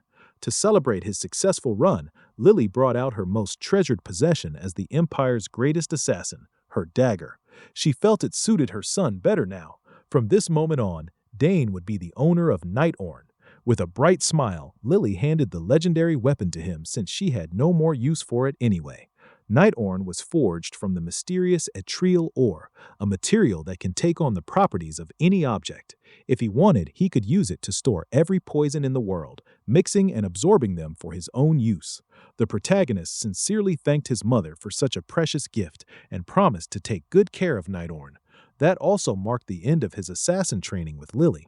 Just as they were getting ready to head home, the mother and son heard a rough scream nearby. It seemed to come from deep inside the forest, so they went to check it out. A few days later, inside the annex tower of Dane County, a man wakes up in one of the guest rooms, coughing and shouting in terror. With long white hair and a beard, he looks totally lost, struggling to catch his breath. Once he finally looks around the fancy room, he wonders where the hell he is. The last thing he remembers is eating a mushroom in that cursed forest. The door creaks open and Dane walks in carrying water. He tells the man not to move much because he's still going through detox. MC explains that the old man must have accidentally eaten a red-nosed poisonous mushroom. Luckily, he and Lily found him in time. The old man remembers seeing those mushrooms, but never thought they were that deadly. If they had arrived a little later, he'd already be rotting. The protagonist hands him a cup of water, knowing how thirsty he must be. As the young man watches him closely, he notices a belt with the Nixian Magic Tower crest among the old man's things. So this clearly isn't some ordinary person. If Nightorn hadn't absorbed the poison wrecking his body, the old man would have died. After calming down a little, the man asks where he is, and Dane plainly says they're in the annex tower of the county of MC. The old man must have gotten lost in the southern region. Poisoned by those cursed mushrooms, he somehow walked all the way south. He tells him to rest for now and wait for the Count to come see him. He also introduces himself as the Count's youngest son, Dane. That catches the old man's attention right away. He's heard of Arabella, the genius desired by every magic tower in the Empire. The protagonist also explains they found the old man in the forest while he was training with his mother. The old man nearly spits out his water when he hears that insane forest had tormented him. Even as an 8-circle mage, he got lost, and when he cast a spell, the twisted mana flow backfired and wrecked his whole body. That forest is packed with ancient mana, and hidden traps are scattered all through it. Since it belongs to House Dane, it's naturally dangerous as hell for anyone outside the family. And because of that ancient magic, the mana flow is completely different from what modern mages are used to. For one of them, it's the worst possible place to be. The old man finally realizes he truly would have died if MC hadn't saved him. He also sees that the boy in front of him might be a once-in-a-generation talent if he can train freely in that hellish place. He even made the antidote the old man desperately needed to survive. From his looks, the boy was still in his teens, yet even at that age, he was able to make an antidote that required deep knowledge and exact preparation skills. The old man couldn't believe how blessed House Dane was. They already had 2 generational geniuses in magic and summoning, and now even the youngest son seemed like a total monster. If the continent were still at war, House Dane could easily have become the strongest noble house in the Alteon Empire. The old man thanks MC and admits he owes him his life. He's a little taken aback by the boy's bold attitude, but says he always repays his debts.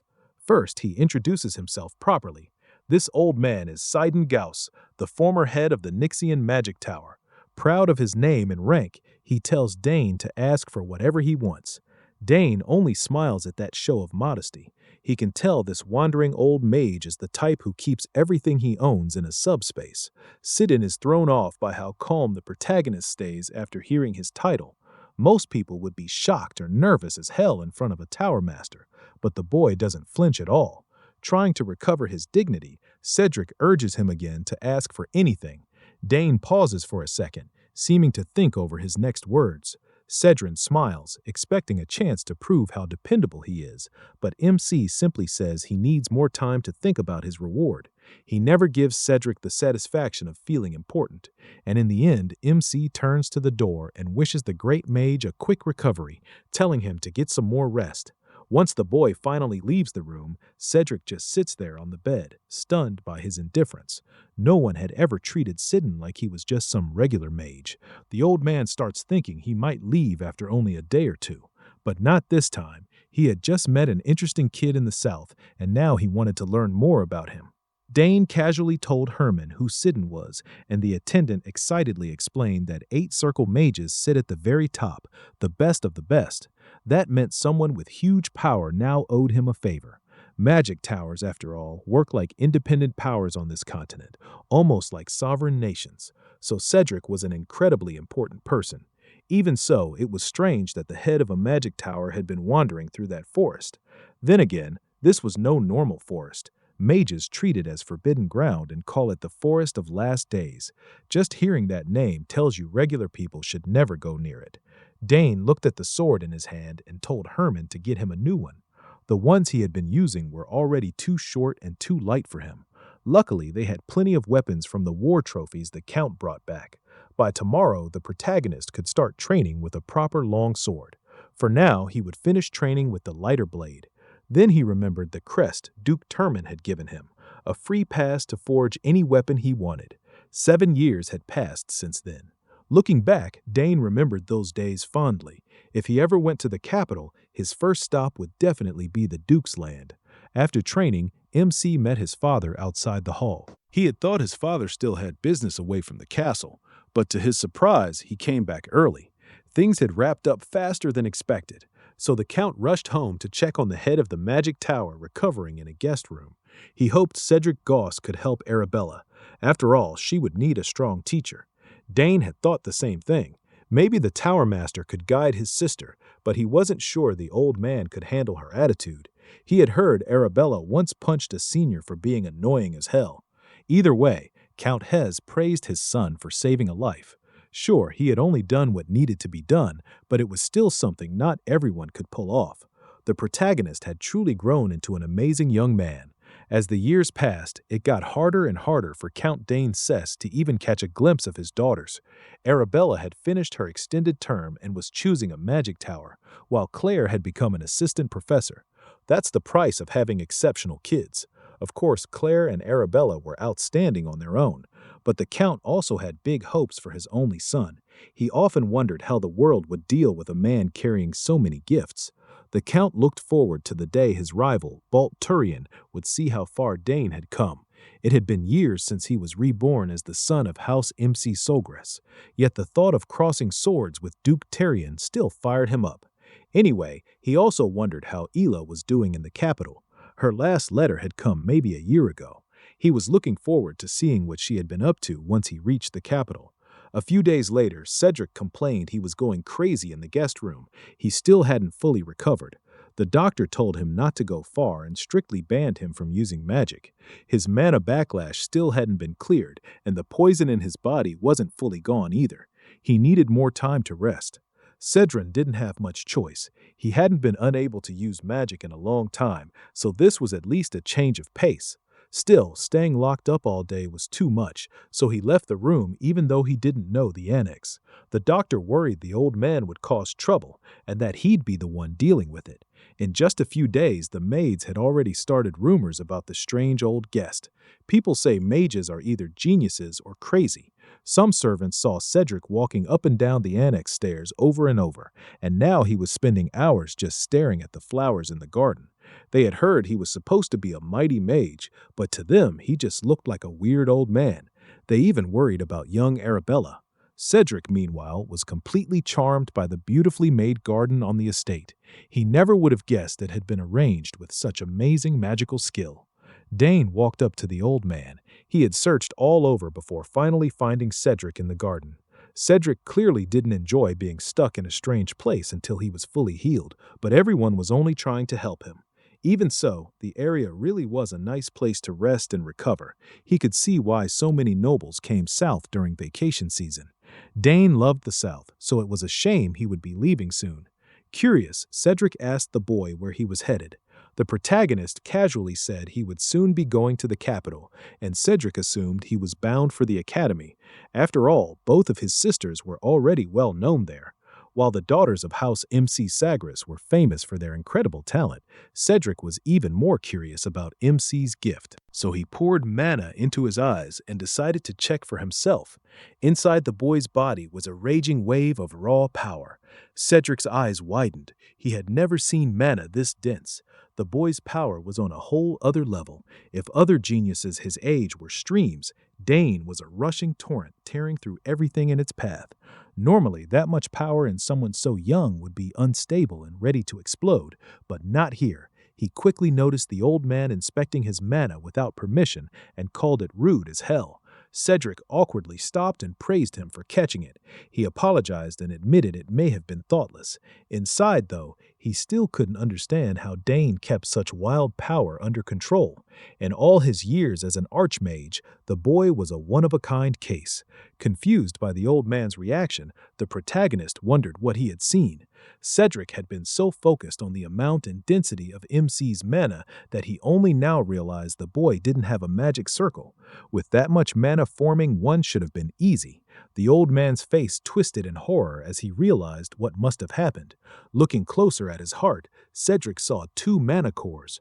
Sure, making 2 mana cores at that age was unbelievable, but the old mage looked furious that he had chosen this path. To him, having that insane amount of mana and using it just to handle a spear was pure madness. Cedric thought turning that power into cores instead of circles was almost a crime. In his eyes, Dane had turned away from the greatest magical talent he had ever seen. Confused, the protagonist asked if he couldn't simply use both mana cores and magic circles. That only made the grumpy old man even angrier. He grabbed his head in frustration, overwhelmed by all that wasted potential. He didn't even know where to start explaining how badly MC had trapped himself. Cedric asked if he knew why magic swordsmen usually have short lives. It's because they carry both mana cores and magic circles at the same time, and those two systems keep clashing. When that happens, compressed mana from the core flows into the circle. If the circle can't handle that force, it shatters into pieces. Dane understood the idea, but he hadn't realized it could be that serious. Cedric had gotten so irritable because he was watching the world's greatest talent get wasted on training with a spear.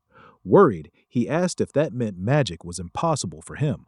Now Cedric said it wasn't impossible, but casting spells that need refined mana without a circle was in theory nearly impossible.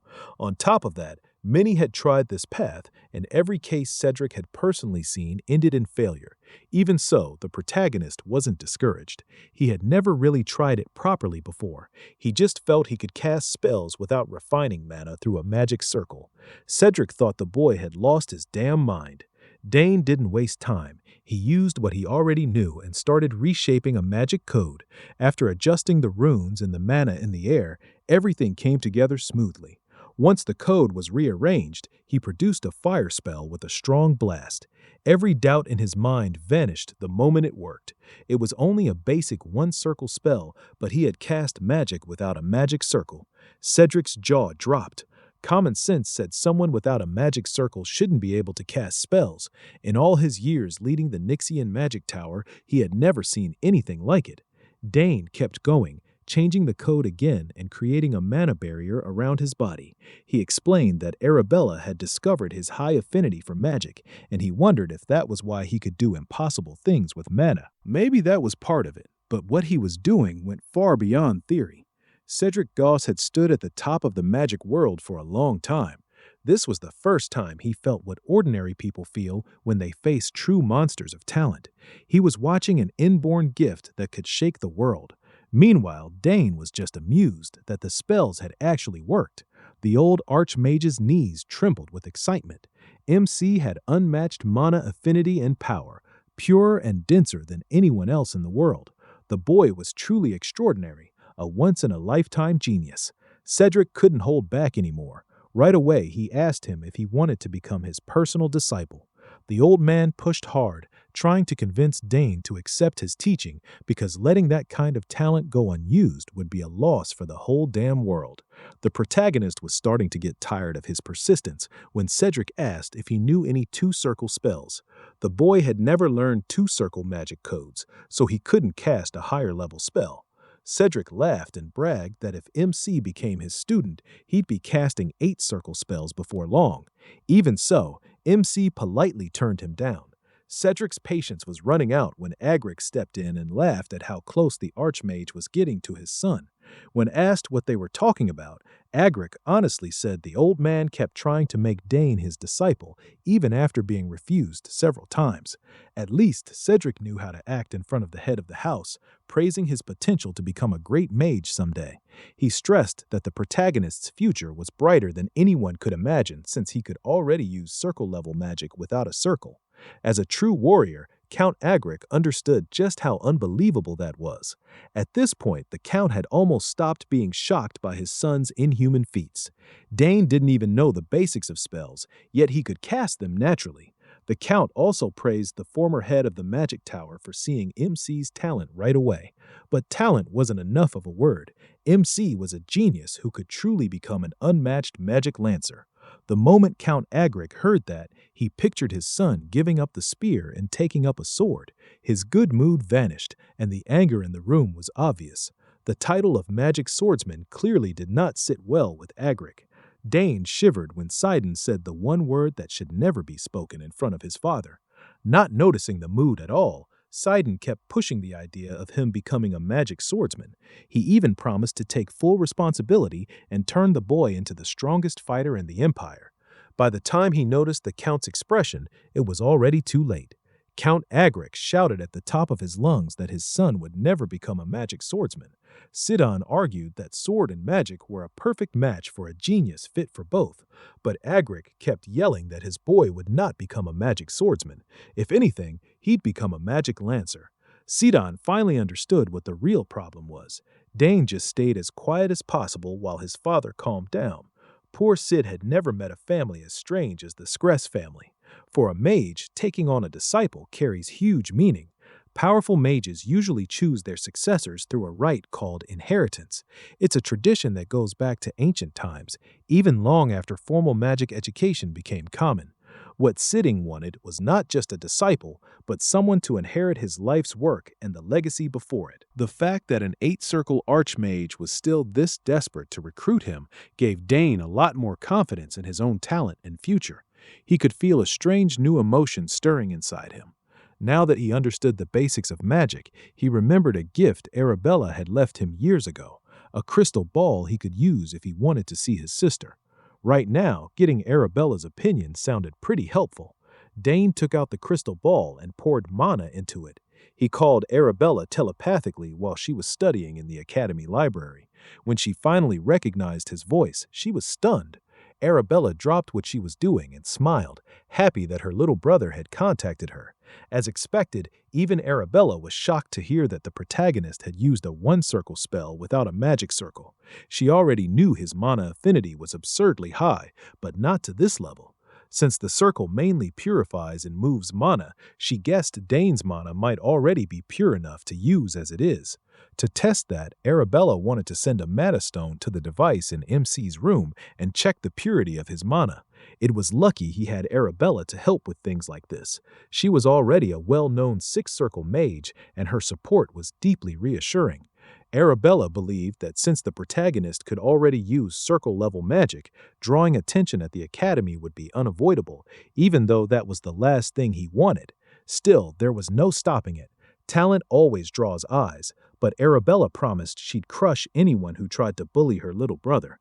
Speaking of bullies, Dane asked about the rumor that she broke the nose of an upperclassman, the second son of the dual duchy. Just thinking about that clingy jerk made Arabella mad as hell. Realizing she was taking the call in a public place, she tried to calm herself down. In any case, she guessed MC's mana purity might keep increasing over time, and that was one possibility they had to consider. Sadly, the talk had to end when one of her professors called for her. They said goodbye, and Arabella promised to send the mana stone. It finally hit Dane that he might be walking a path no one had ever walked before. With mana this pure, he joked that maybe a dragon's heart was beating in his chest or something. Meanwhile, Sidron was still stuck in the annex recovering. He had used mana to inspect him, and that made his magic backlash worse, so he might have to stay there even longer. If the boy would just accept his offer, Sid could pass on one of the greatest legacies in magic. He kept wondering what he could do to lure the protagonist over. If even 8-circle magic wasn't enough to tempt him, maybe he should offer some priceless artifact or pass down an inheritance refined through many generations. But if he handed over his treasures too soon, Dane might trick him and leave him with nothing. While he was still racking his brain for ideas, MC knocked on the door. Sid wondered if the boy had come to apologize or maybe changed his mind about the offer. Dane had come to see the old bat because he had something to say. Sidgan instantly assumed he had finally decided to become his disciple, but he quickly shut that idea down. No, it wasn't that. He had no interest in becoming a full-time mage. Sidan asked if he already had a master, but that wasn't it either. Thinking he was being toyed with, Sidan asked what the boy wanted. It was simple. The protagonist still didn't know the rearrangement code for 2-circle magic. Learning from his sister would be hard since she was far away, so the best choice was to learn from Sidan, a real archmage, and since the old man still owed him for the rescue, refusing right away would be hard. Dane admitted he didn't want to walk only the path of a mage. He wasn't going to become just a magic lancer either. He wanted to be a summoner magic lancer assassin. As far as Sidon knew, nothing that ridiculous even existed. Hell, he said he'd even add swordsman to that title. The sheer absurdity of the boy's dream left Sidon completely speechless. To chase something that wild, he had drawn a clear line and refused to become the former Magic Tower chief's disciple. From his tone, Sidon could tell the boy had already made up his mind. Then an idea struck him. The old mage stood up and asked if Dane would be interested in a letter of recommendation. Since he planned to enter the academy, one from the former head of the Nixian Magic Tower would greatly raise his standing. The protagonist thought about it for a moment and decided it wasn't a bad offer at all. He accepted the letter, and while they were at it, he had one more request. Cedric laughed to himself, thinking the boy had finally come around. Maybe now he could start securing his hold over this unmatched genius. Seeing the old man in a generous mood, Dane asked if he could also learn the rearrangement code for 2-circle magic. For someone like Sidon, that shouldn't be hard. After all, he knew the rearrangement code for every existing 2-circle spell. MC was still young, so a recommendation letter and a few circle spell codes were hardly too much to give. Even if he wasn't in top condition, Sidon could start teaching right away. He quietly smiled to himself, knowing he had just pulled off a big win. Dane held out his hand and said that with all of this, Sidon's debt for being saved should now be fully repaid. The old bat had said it himself. Since he owed Dane so much, the boy could ask for anything, so that was exactly what he was doing. Sid did not like being played like that. He had really thought he was finally getting a disciple, but the protagonist's answer to the invitation hadn't changed at all. It was a big no. The old man had been outsmarted by a 14-year-old. Still refusing to give up, Cedric argued that the boy had asked for 2 things when he only owed 1 favor. Dane disagreed. First, he had saved the old man's unconscious body in the forest. Second, he had neutralized the poison wrecking Cedrin's body. He could have also mentioned carrying the unconscious old man all the way to the annex, but he decided to count that as a bonus. Cedric had no comeback. He was completely and logically beaten. He honestly wondered how a child this bold even existed in this world. In the end, Cedrin and Dane set their lessons for the training hall. The old man had partly accepted that he might never get MC as an official disciple, but he could still keep trying to win the boy over if he changed his mind someday. Cedric simply could not bear to let talent like this go to waste. The lesson finally began. First, they had to deal with the fact that Dane was using circle-level magic without a circle. He would need to focus hard because the rearrangement code for 2-circle magic was far more complex than 1 circle. Countless young mages never even reach that stage and give up instead. He listened closely, glad to have such an experienced teacher. Cedron saw the light in the boy's eyes and made sure not to go easy on him. He still had his pride as an archmage to maintain. After all, 2-circle codes are on a completely different level because the caster has to calculate the mana amount personally. The magic density in the air and even the state of the body both matter at the same time. Magic is so hard and complicated that most people quit. Cedric gave the full complex explanation, expecting Dane to ask for a simpler one. When he asked if the boy needed anything explained, the protagonist just smiled and told him to keep going. For MC, learning not only how magic codes are rearranged, but also things he had never known before was eye-opening. To make sure he truly understood, Agric asked him to explain the laws behind magical rearrangement. From Dane's notes, the first law was this coexistence. Magical power can exist in the physical world and alongside other sources of mana. Through that coexistence, mages use both their own power and the mana around them to cast spells. The second law was conservation. If magical power gathers enough elemental matter, it can show different traits through that stored energy. Dane didn't just understand magic deeply, he was already adding his own ideas to it. Most people would think magic theory was boring as hell, but that wasn't true for him. The boy had talent, tools, and a real hunger to learn. How could anyone be a more perfect mage candidate? As the lesson went on, Agric explained that magic codes grow far more complex with each added circle. Rather than stay in theory, he decided a demonstration would be easier. He skillfully drew out a small amount of mana and built a simple magic grid to show a one-circle spell in its most basic form. But from two circles on, everything gets much harder. He changed the mana fragment into a spinning mass of runes and power, showing the rearrangement code for two-circle magic. Dane fixed his eyes on the display, paying close attention to how complex the nodes were. Agric then shaped the code into the two-circle fire spell, Fire Arrow. With magic codes, repetition is what leads to mastery. The old man figured he was finally seeing just how hard magic could be. By his estimate, most people needed at least a year to move from a one-circle code to a two-circle one. No matter how smart someone is, the human mind can only grasp one piece of the code at a time.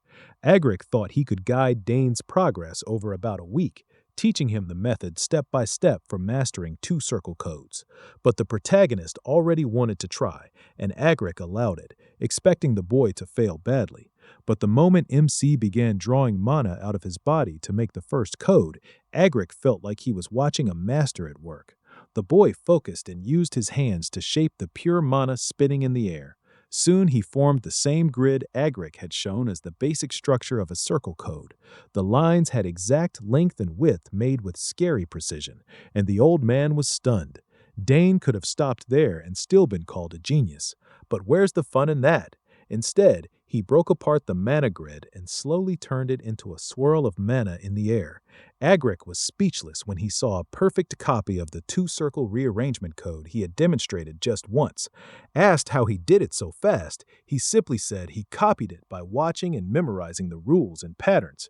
He pictured every factor in his head while building the code, and it came surprisingly easily. Agric was amazed again and again. Even as a magic genius, he had needed time to reach two-circle magic, yet a boy without a magic circle did it in just a few minutes, as if he wanted to give the old man a damn heart attack. Dane then said he would try casting Fire Arrow too. He moved the mana and runes around his body with flawless speed. At last, he rearranged the code perfectly and created several fire arrows. Agric stared at the completed arrows, refusing to believe what he was seeing. Watching this boy push the old man into an existential crisis. If he had grown up with the protagonist's talent, he might have already reached his dream of nine-circle magic. Dane easily controlled the fire arrows, sending them around the training hall while the archmage tried to recover. Even MC was surprised that everything came so naturally all at once. One thing was clear. The world would go crazy if it saw a circleless mage pulling off magic like this. Agric knew his talent had to stay hidden before all kinds of shady people came after him. And on top of that, he still hadn't given up on making the boy his disciple. Since the protagonist had picked up the first code so easily, they could move on and learn even more. Agric started to think he might need to be careful about what he wrote in Dane's recommendation letter to the academy. At the end of the day, MC lay in bed thinking about the lesson. He decided to properly learn both theory and practice. When he thought about his past life, he remembered being forced into a life where he didn't even have the chance to study magic. In those days, when he never knew when he might die in battle, finding time to learn magic was a luxury he couldn't afford. He was too busy swinging a sword and trying to stay alive. To some extent, magic put more weight on theory than on simply casting spells, and in this life, he had the time, the resources, and the talent to want to learn much more. Dane could combine the theory he learned from Arabella with the talent he was born with, and now even simple guidance could lead to explosive growth. Since he was being taught by a former tower master, he couldn't help wondering what kind of magic he'd learn in the coming days. About half a month later, Dane went to his father with a request to make something called a magic reagent. They didn't have the materials, so he would need to leave the territory. His father was a little surprised by his son's progress. Agric backed him up, assuring him that the boy was ready for reagents now that he had already mastered 4 rearrangement codes. Normally, even a genius would need a month to learn one. Count Dane also knew that magic reagents were hard to find. The protagonist had only learned about them by reading books in the family's magic library. Agric had already accepted that the boy was simply built differently. He was even glad MC cared about something as dull as magic reagents. In the end, the Count agreed, thinking it would be a great experience for his son. Since he was leaving anyway, Dane could also see his territory for himself. He smiled and thanked his father for trusting him to go out on his own. He set off on a short trip to the outer parts of the Cesres territory. With him were Agric and Herman. Even out there, the people of the county looked at the protagonist and spoke of him with deep respect. The protagonist returned their warm feelings with kindness and a smile. During the trip, Agric guessed that Count Dane must be a kind lord, judging by how happy his people were. The South really had a lot going for it. Great snacks, nice weather, and good people, too. That kind of sight was extremely rare in the capital. That's why MC loved this territory so much. Their small group traveled through the outer region for a while, heading to the magic supply shop. He had never been there before, so he asked Herman to lead the way. The 3 of them sped up and soon reached the shop. The shopkeeper was shocked to see the famous young master, the protagonist, walk into her small store. She praised his silver hair and bright emerald eyes, and the protagonist thanked her. Lately, not many people from the local lands had come by to buy magic supplies. Luckily, many travelers interested in magic had kept her business alive. The shopkeeper also recognized Agric, the former lord of the magic tower, and said how grateful she was to have him there. The old man was clearly pleased to finally be recognized. She invited them to look around as much as they wanted and asked them to call if they needed anything. Since it was MC's first time in a magic shop, Agric told him to explore freely while he spoke with the merchant. With one quick glance, Dane could already spot all kinds of interesting items. There were potions, gems, amulets, and all sorts of magical goods, though something about the place gave him a strange sense of déjà vu. On top of that, he noticed that touching the products let him feel their magical reaction. He just chalked it up to his high affinity and kept looking around. Then a soft bell-like sound rang in his ears, almost calling for his attention. He felt an especially strong reaction from one side of the shop. When he moved closer, the owner told him that everything on that side was only decoration. Agric called Dane over to look at some potion ingredients together. The old man had already picked a few raw materials like moonroot, which could be used in at least 50 different potions. The owner assured them she personally processed her ingredients and kept them top quality. Still, he was very curious about the strange sound. As he walked deeper into the pile of decorations, he felt an odd power pulling at him. Then he turned and spotted a stone giving off pure mana. It had to be the source of the sound. Dane hurried toward it, almost like his body was moving on its own. Seeing his young master act strangely, Herman rushed over in concern. To him, the protagonist was only staring at an ordinary stone fixed to the wall as decoration. MC didn't know what the hell was happening, but the stone was clearly calling to him. He pulled it from the wall and held it in his hands, just as he suspected. Pouring more magic into it made the reaction even stronger. It was possible the object was reacting only to his magic. Meanwhile, Agric was still picking out raw ingredients all over the shop. Dane went to the owner and asked about the stone he had just removed from the wall.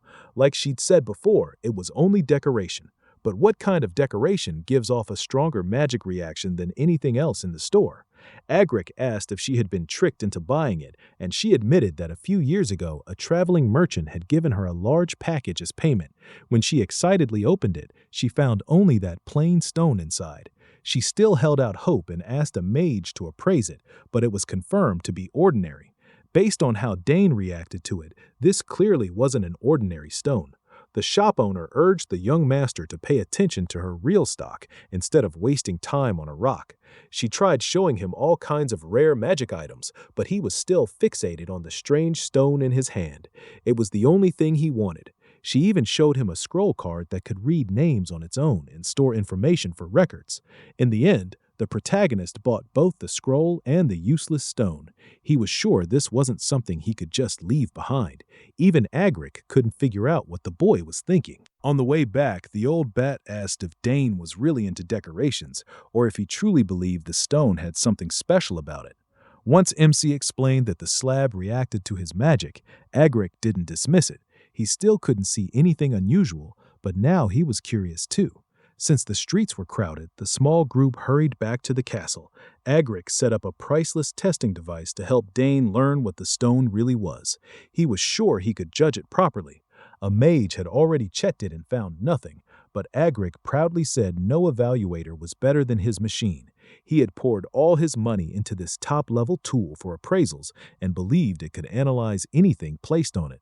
Both of them were eager to learn what was hidden in that plain-looking stone slab. Agric placed it on the platform and told Dane to pour magic into it to trigger a response. The moment he did that, the stone gave off a dense burst of magic power. It lit up inside the device and its glow twisted into something complex. Agric stared closely, his eyes locked on the slab. Seeing his tool finally uncover the stone's secret, Agric could hold his head high again. After being shown up by the boy so many times, mana streamed out of the slab and formed runes in the air. Dane understood right away what they were seeing. Since Agric had been teaching him about this for weeks, there was magical code inside the stone, but the old bat said this was no normal code. It was amazing. Floating around them was a structure unlike anything they had seen before, maybe as complex as a 6 or even 7-circle code. So the magic stone had hidden code inside it, and the protagonist's mana seemed to be the key. It only reacted to him. They had managed to pull the code out, but figuring out what it was and why it answered only to Dane's magic was a whole different problem. Even Agric, skilled as he was, had never seen this kind of magic before. Still, his pride as a mage made him determined to crack it. If he could, they might learn what made MC's magic so different. While he and Agric worked hard to decode the magic at the training grounds, Arabella was busy with research of her own in a private lab at the academy. It was packed with books and magical tools, all neatly arranged from her many studies. She had stored a sample of her little brother's mana in a magic stone and confirmed there really was something strange about Dane's power. His magic had a trait that matched no known type. She ran countless tests and read piles of papers, but still couldn't place which branch of magic this anomaly belonged to. She tried everything: magical reagents, portals, magical engineering, but nothing gave her an answer. Even so, she was sure the truth was hidden somewhere. Then she suddenly remembered hearing about a long-lost field of magic that had vanished from the magical world. Maybe Dane's power was tied to that forgotten art. Arabella started digging through stacks of books trying to remember where she had put an old tome. It covered alchemy, divination, spiritualism, necromancy, and an early form of magical code. As she searched, another dusty book dropped from the shelf. She picked it up and realized it was an ancient magic text that made her remember she had once studied the vanished magical kingdom of Arcana, a civilization said to have existed over 2,000 years ago and inherited older magic from an even earlier age. They were believed to use forms of magic that no longer existed. Arabella laughed the thought off.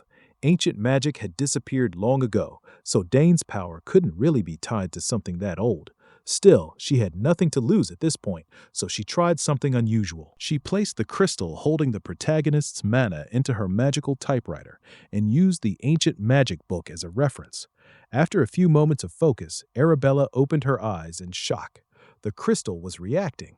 She quickly wrote down the mana's properties, her mind racing as she wondered whether Dane's magic was tied to alchemy, divination, or something else entirely. She could accept any answer as long as it wasn't necromancy. When she finished reviewing her results, it felt like she had been struck by lightning. All she could say was, "What kind of discovery is this?" Back at the training grounds, Dane and Agric were still trying to force more reactions out of the stone. After a while, Agric finally broke the seal on the slab. Inside, there was something else. The old man carefully reached in and pulled the object out. It was a simple accessory, a silver bracelet giving off dense magic power. To most people, it looked like an ordinary bracelet from a market stall. Agric first guessed the material might be rare, but it seemed normal since the stone only reacted to MC's mana. Agric suspected the bracelet would do the same. MC put it on his wrist. At first, it hung loosely like it was too big for him, but then it reacted. The bracelet lit up, resonating with the magic in his body. Just as expected, it responded only to him. Strange, glowing characters started appearing from the bracelet. Agric leaned in for a closer look, while Dane eagerly asked if the old mage could read the symbols. To the protagonist's surprise, Agric's face broke into a huge grin. They were ancient runes, letters nobody in the current world could read. By ancient, Agric meant the language of the lost kingdom of Arcana. MC only knew a little about Arcana from what Arabella told him as a child. She said it was an age when magic ruled every part of life. Then suddenly and mysteriously, that golden era ended, leaving behind only a few relics and legends. And now, this strange line of magical code sealed inside a stone had become another piece of that old puzzle. Agric always knew his magic was unusual, but he never imagined it would connect to the ancient kingdom of Arcana. That only made him want him as an apprentice even more. After all, the Forest of the Last Days, which had even defeated Agric, was said to be filled with traces of Arcana's disruptive magic. The protagonist's connection to that ancient power finally made sense. Sadly, all they had right now were a few unreadable lines of text. Agric told Dane to take all the time he needed to investigate the mystery, but warned him to keep it secret for now. Then their quiet study was interrupted by a terrible sound echoing across MC's territory, making both of them freeze. Something awful seemed to be coming. The familiar alarm caught them off guard, and the old man quickly assumed it was a monster attack warning. That was enough to get him excited. Now that his body was almost fully healed, he was eager to test himself again and repay the kindness his household had shown him. The old man eagerly told the protagonist not to just stand there and to grab a spear or anything useful, but the protagonist stayed still, barely showing any reaction. Then he quietly slipped a hand inside his coat and pulled out a pendant. Agric raised a brow, asking what he was holding and why the alarm sound was coming from it. MC then told the excited old man it had nothing to do with monsters. It actually meant his older sister was trying to contact him. The old man's excitement instantly deflated, and he grumbled that he should have said so sooner. Dane only laughed awkwardly, reminding him that it should already be obvious there was no reason for monsters to be in this area. With that cleared up, the protagonist answered his sister's call while the old man stood there looking disappointed. As soon as the connection opened, she asked why he took so long. MC apologized and asked why she had called. She started sharing something important about his magical code, but quickly stopped and asked if someone was beside him. Just hearing her mention magical code was enough for Dane to realize she had discovered the truth. His power was ancient magic. The old man overheard and let out a sharp cry, demanding to know how she figured that out. While they kept talking, he explained their side too. When he and Agric examined some stones, they also found out his magic belonged to an ancient magical realm. The giveaway was simple. The stone reacted only to his mana. Agric, meanwhile, ground his teeth in frustration. Finding that out just by analyzing the protagonist's magic was insane. He already knew she was a genius, but her talent was even greater than he thought. Arabella then asked if anyone else knew his secret. MC quickly said no. She let out a relieved sigh and told both MC and Agric to keep it hidden because if the truth got out, he wouldn't be able to handle the consequences. She also apologized to Agric for jumping into the topic without introducing herself first.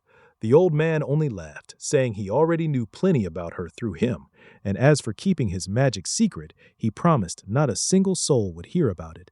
If that secret got out, the protagonist wouldn't be the only one in trouble. The whole Sress house would suffer for it.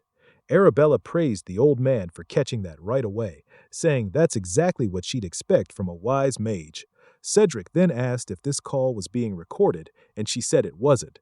She explained the moment the call ends, it'll be erased at once. That eases him a little, and he adds that he plans to return to the magic tower to look into this himself. Arabella thanks him, but he brushes it off, saying he's only doing what any mage should do, so she doesn't owe him anything. Then he brings up the magic tower again.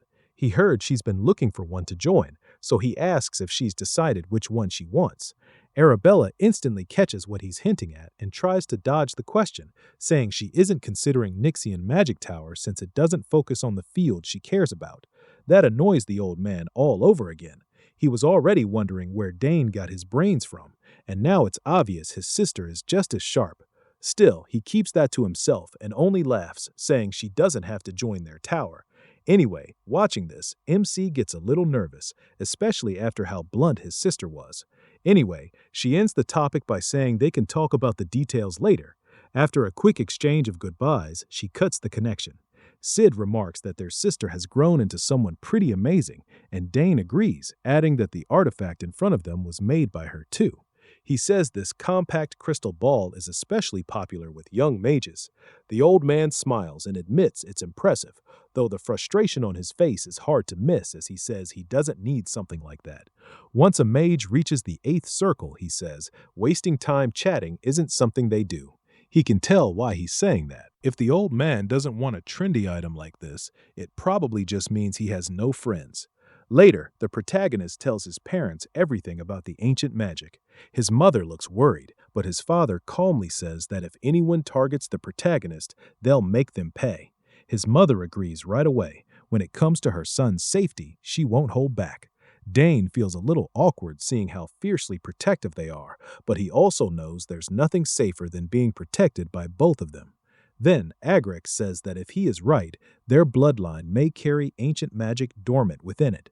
His wife agrees and wonders whether any of their ancestors had it too, so she plans to check her side of the family.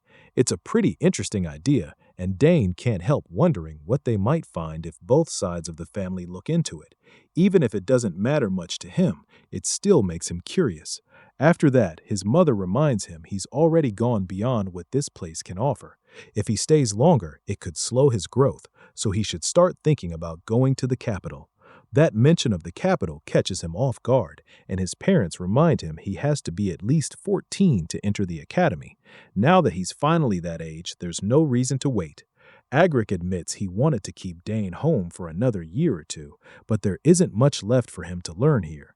His mother gently rests a hand on his M&E and says he can leave whenever he wants. They make it clear the choice is his. The protagonist is surprised they've already accepted that he has to leave this place someday.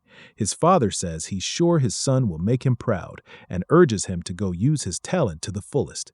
Dane smiles and says he understands what they both mean, and he promises to get ready for the academy. The three of them smile as the choice is settled, and now MC is excited to move on to the next stage of his life. Later, he tells Sid he's decided to leave the manor. The old man asks if he really plans to go, and he says yes, though it's a little earlier than he first planned. The old man supports the choice, saying it would be a waste to keep his talent stuck here. He also warns the protagonist not to show everything he can do all at once. The academy values talent, but not everyone there will be happy to see it. Some people will get jealous as hell. Dane already knows that since Arabella warned him before and even told him about some ridiculous things she had to deal with herself. The old man adds that average people have a hard time surviving in the academy under those conditions, but he assures MC that House Termian is not one of those weak families. That makes him think of Ela and the promise he made to visit her as soon as he reached the capital. He knows that if he doesn't, she'll be really disappointed in him. He also remembers the crest Duke Tarian gave him, so he decides to think carefully about what kind of weapon he wants before heading there. The old man then reminds him that only 3 months remain before the academy starts, so he should leave in about 2 months. Dane agrees and then asks what the old man plans to do. Sedan says he's going back to the magic tower because there's something he needs to handle. He thanks the protagonist for helping with his boredom, and to return the favor, he'll pass along any clue he finds about this ancient magic. MC is honestly grateful. The old man says that with so little time left, lessons should come first. He wants to speed things up so they can finish before MC leaves, but warns him that the third circle is much harder than the second. He promises he'll study hard to reach that level. Then he says he prepared a gift for the old man. Sidon perks up at once, clearly curious about what it could be. Dane pulls out a box and says his sister sent it yesterday through teleportation magic. He explains that it's a very popular item among young people right now. This version is a brand new compact crystal ball that hasn't even been released yet. Arabella designed it herself, and he managed to get one as a favor. The old man snatches it up right away and looks thrilled to have it for himself. He praises how pretty it is, and even though he insists he doesn't need something like this, he still says he'll gladly accept the protagonist's gift. No matter how much he denies it, his face makes it obvious he's completely excited to own it now. Dane then spends his time teaching the old man how to use the crystal like any teenager explaining something to their grandparent. Later that night, back in his room, he thinks about how much he still has to do in the 2 months he has left. He admits his main interest is summoning, so he decides his goal will be to take summoning classes, receive a summoning sign, and get the chance to take the qualification exam. Since Clary is an assistant teacher, he hopes he'll get to see her often while attending those lessons. Thinking about summoning reminds him he almost forgot to feed magic into his familiar, so he quickly picks up the egg and pours some of his magic into it. For 7 straight years, Dane has carefully infused that egg with magic every morning and night, and still nothing has happened. Even so, the magic isn't disappearing somewhere else. The familiar is absorbing it, so he's sure the egg will hatch someday. The next scene shifts to the academy where students are talking about the entrance exams. There are 2 parts, a general test and a specialty test. The general one covers things like the Empire's culture, history, and similar topics. But Dane shouldn't have any trouble with that. Arabella explains all of this to her brother through the crystal and assures him that doing well on this part matters because it affects his admission score. After that comes the specialty exam. As the name suggests, he has to choose a field and take a test in it, and the content depends on the teacher. Arabella is sure that part will be easy for him too. MC remembers that she passed hers without much trouble, and she just grins, saying it was easy for her. Then she reveals that once he picks a field, he can't change it, so he needs to choose carefully from the start. She adds that she'd really love it if he chose magic.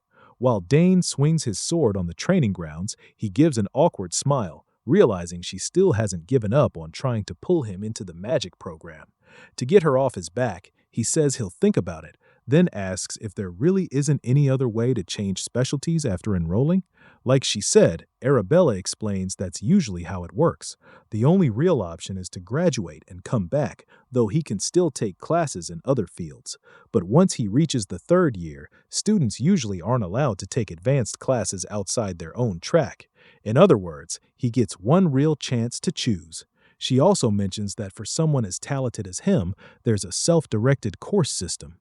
Dane is immediately interested and asks how that differs from the normal courses. His sister casually says that unless he plans to fail, she wouldn't recommend it because no one has ever passed that exam so far. That only makes him more interested, and the way he pauses for a moment tells his sister he's seriously thinking about trying something bold.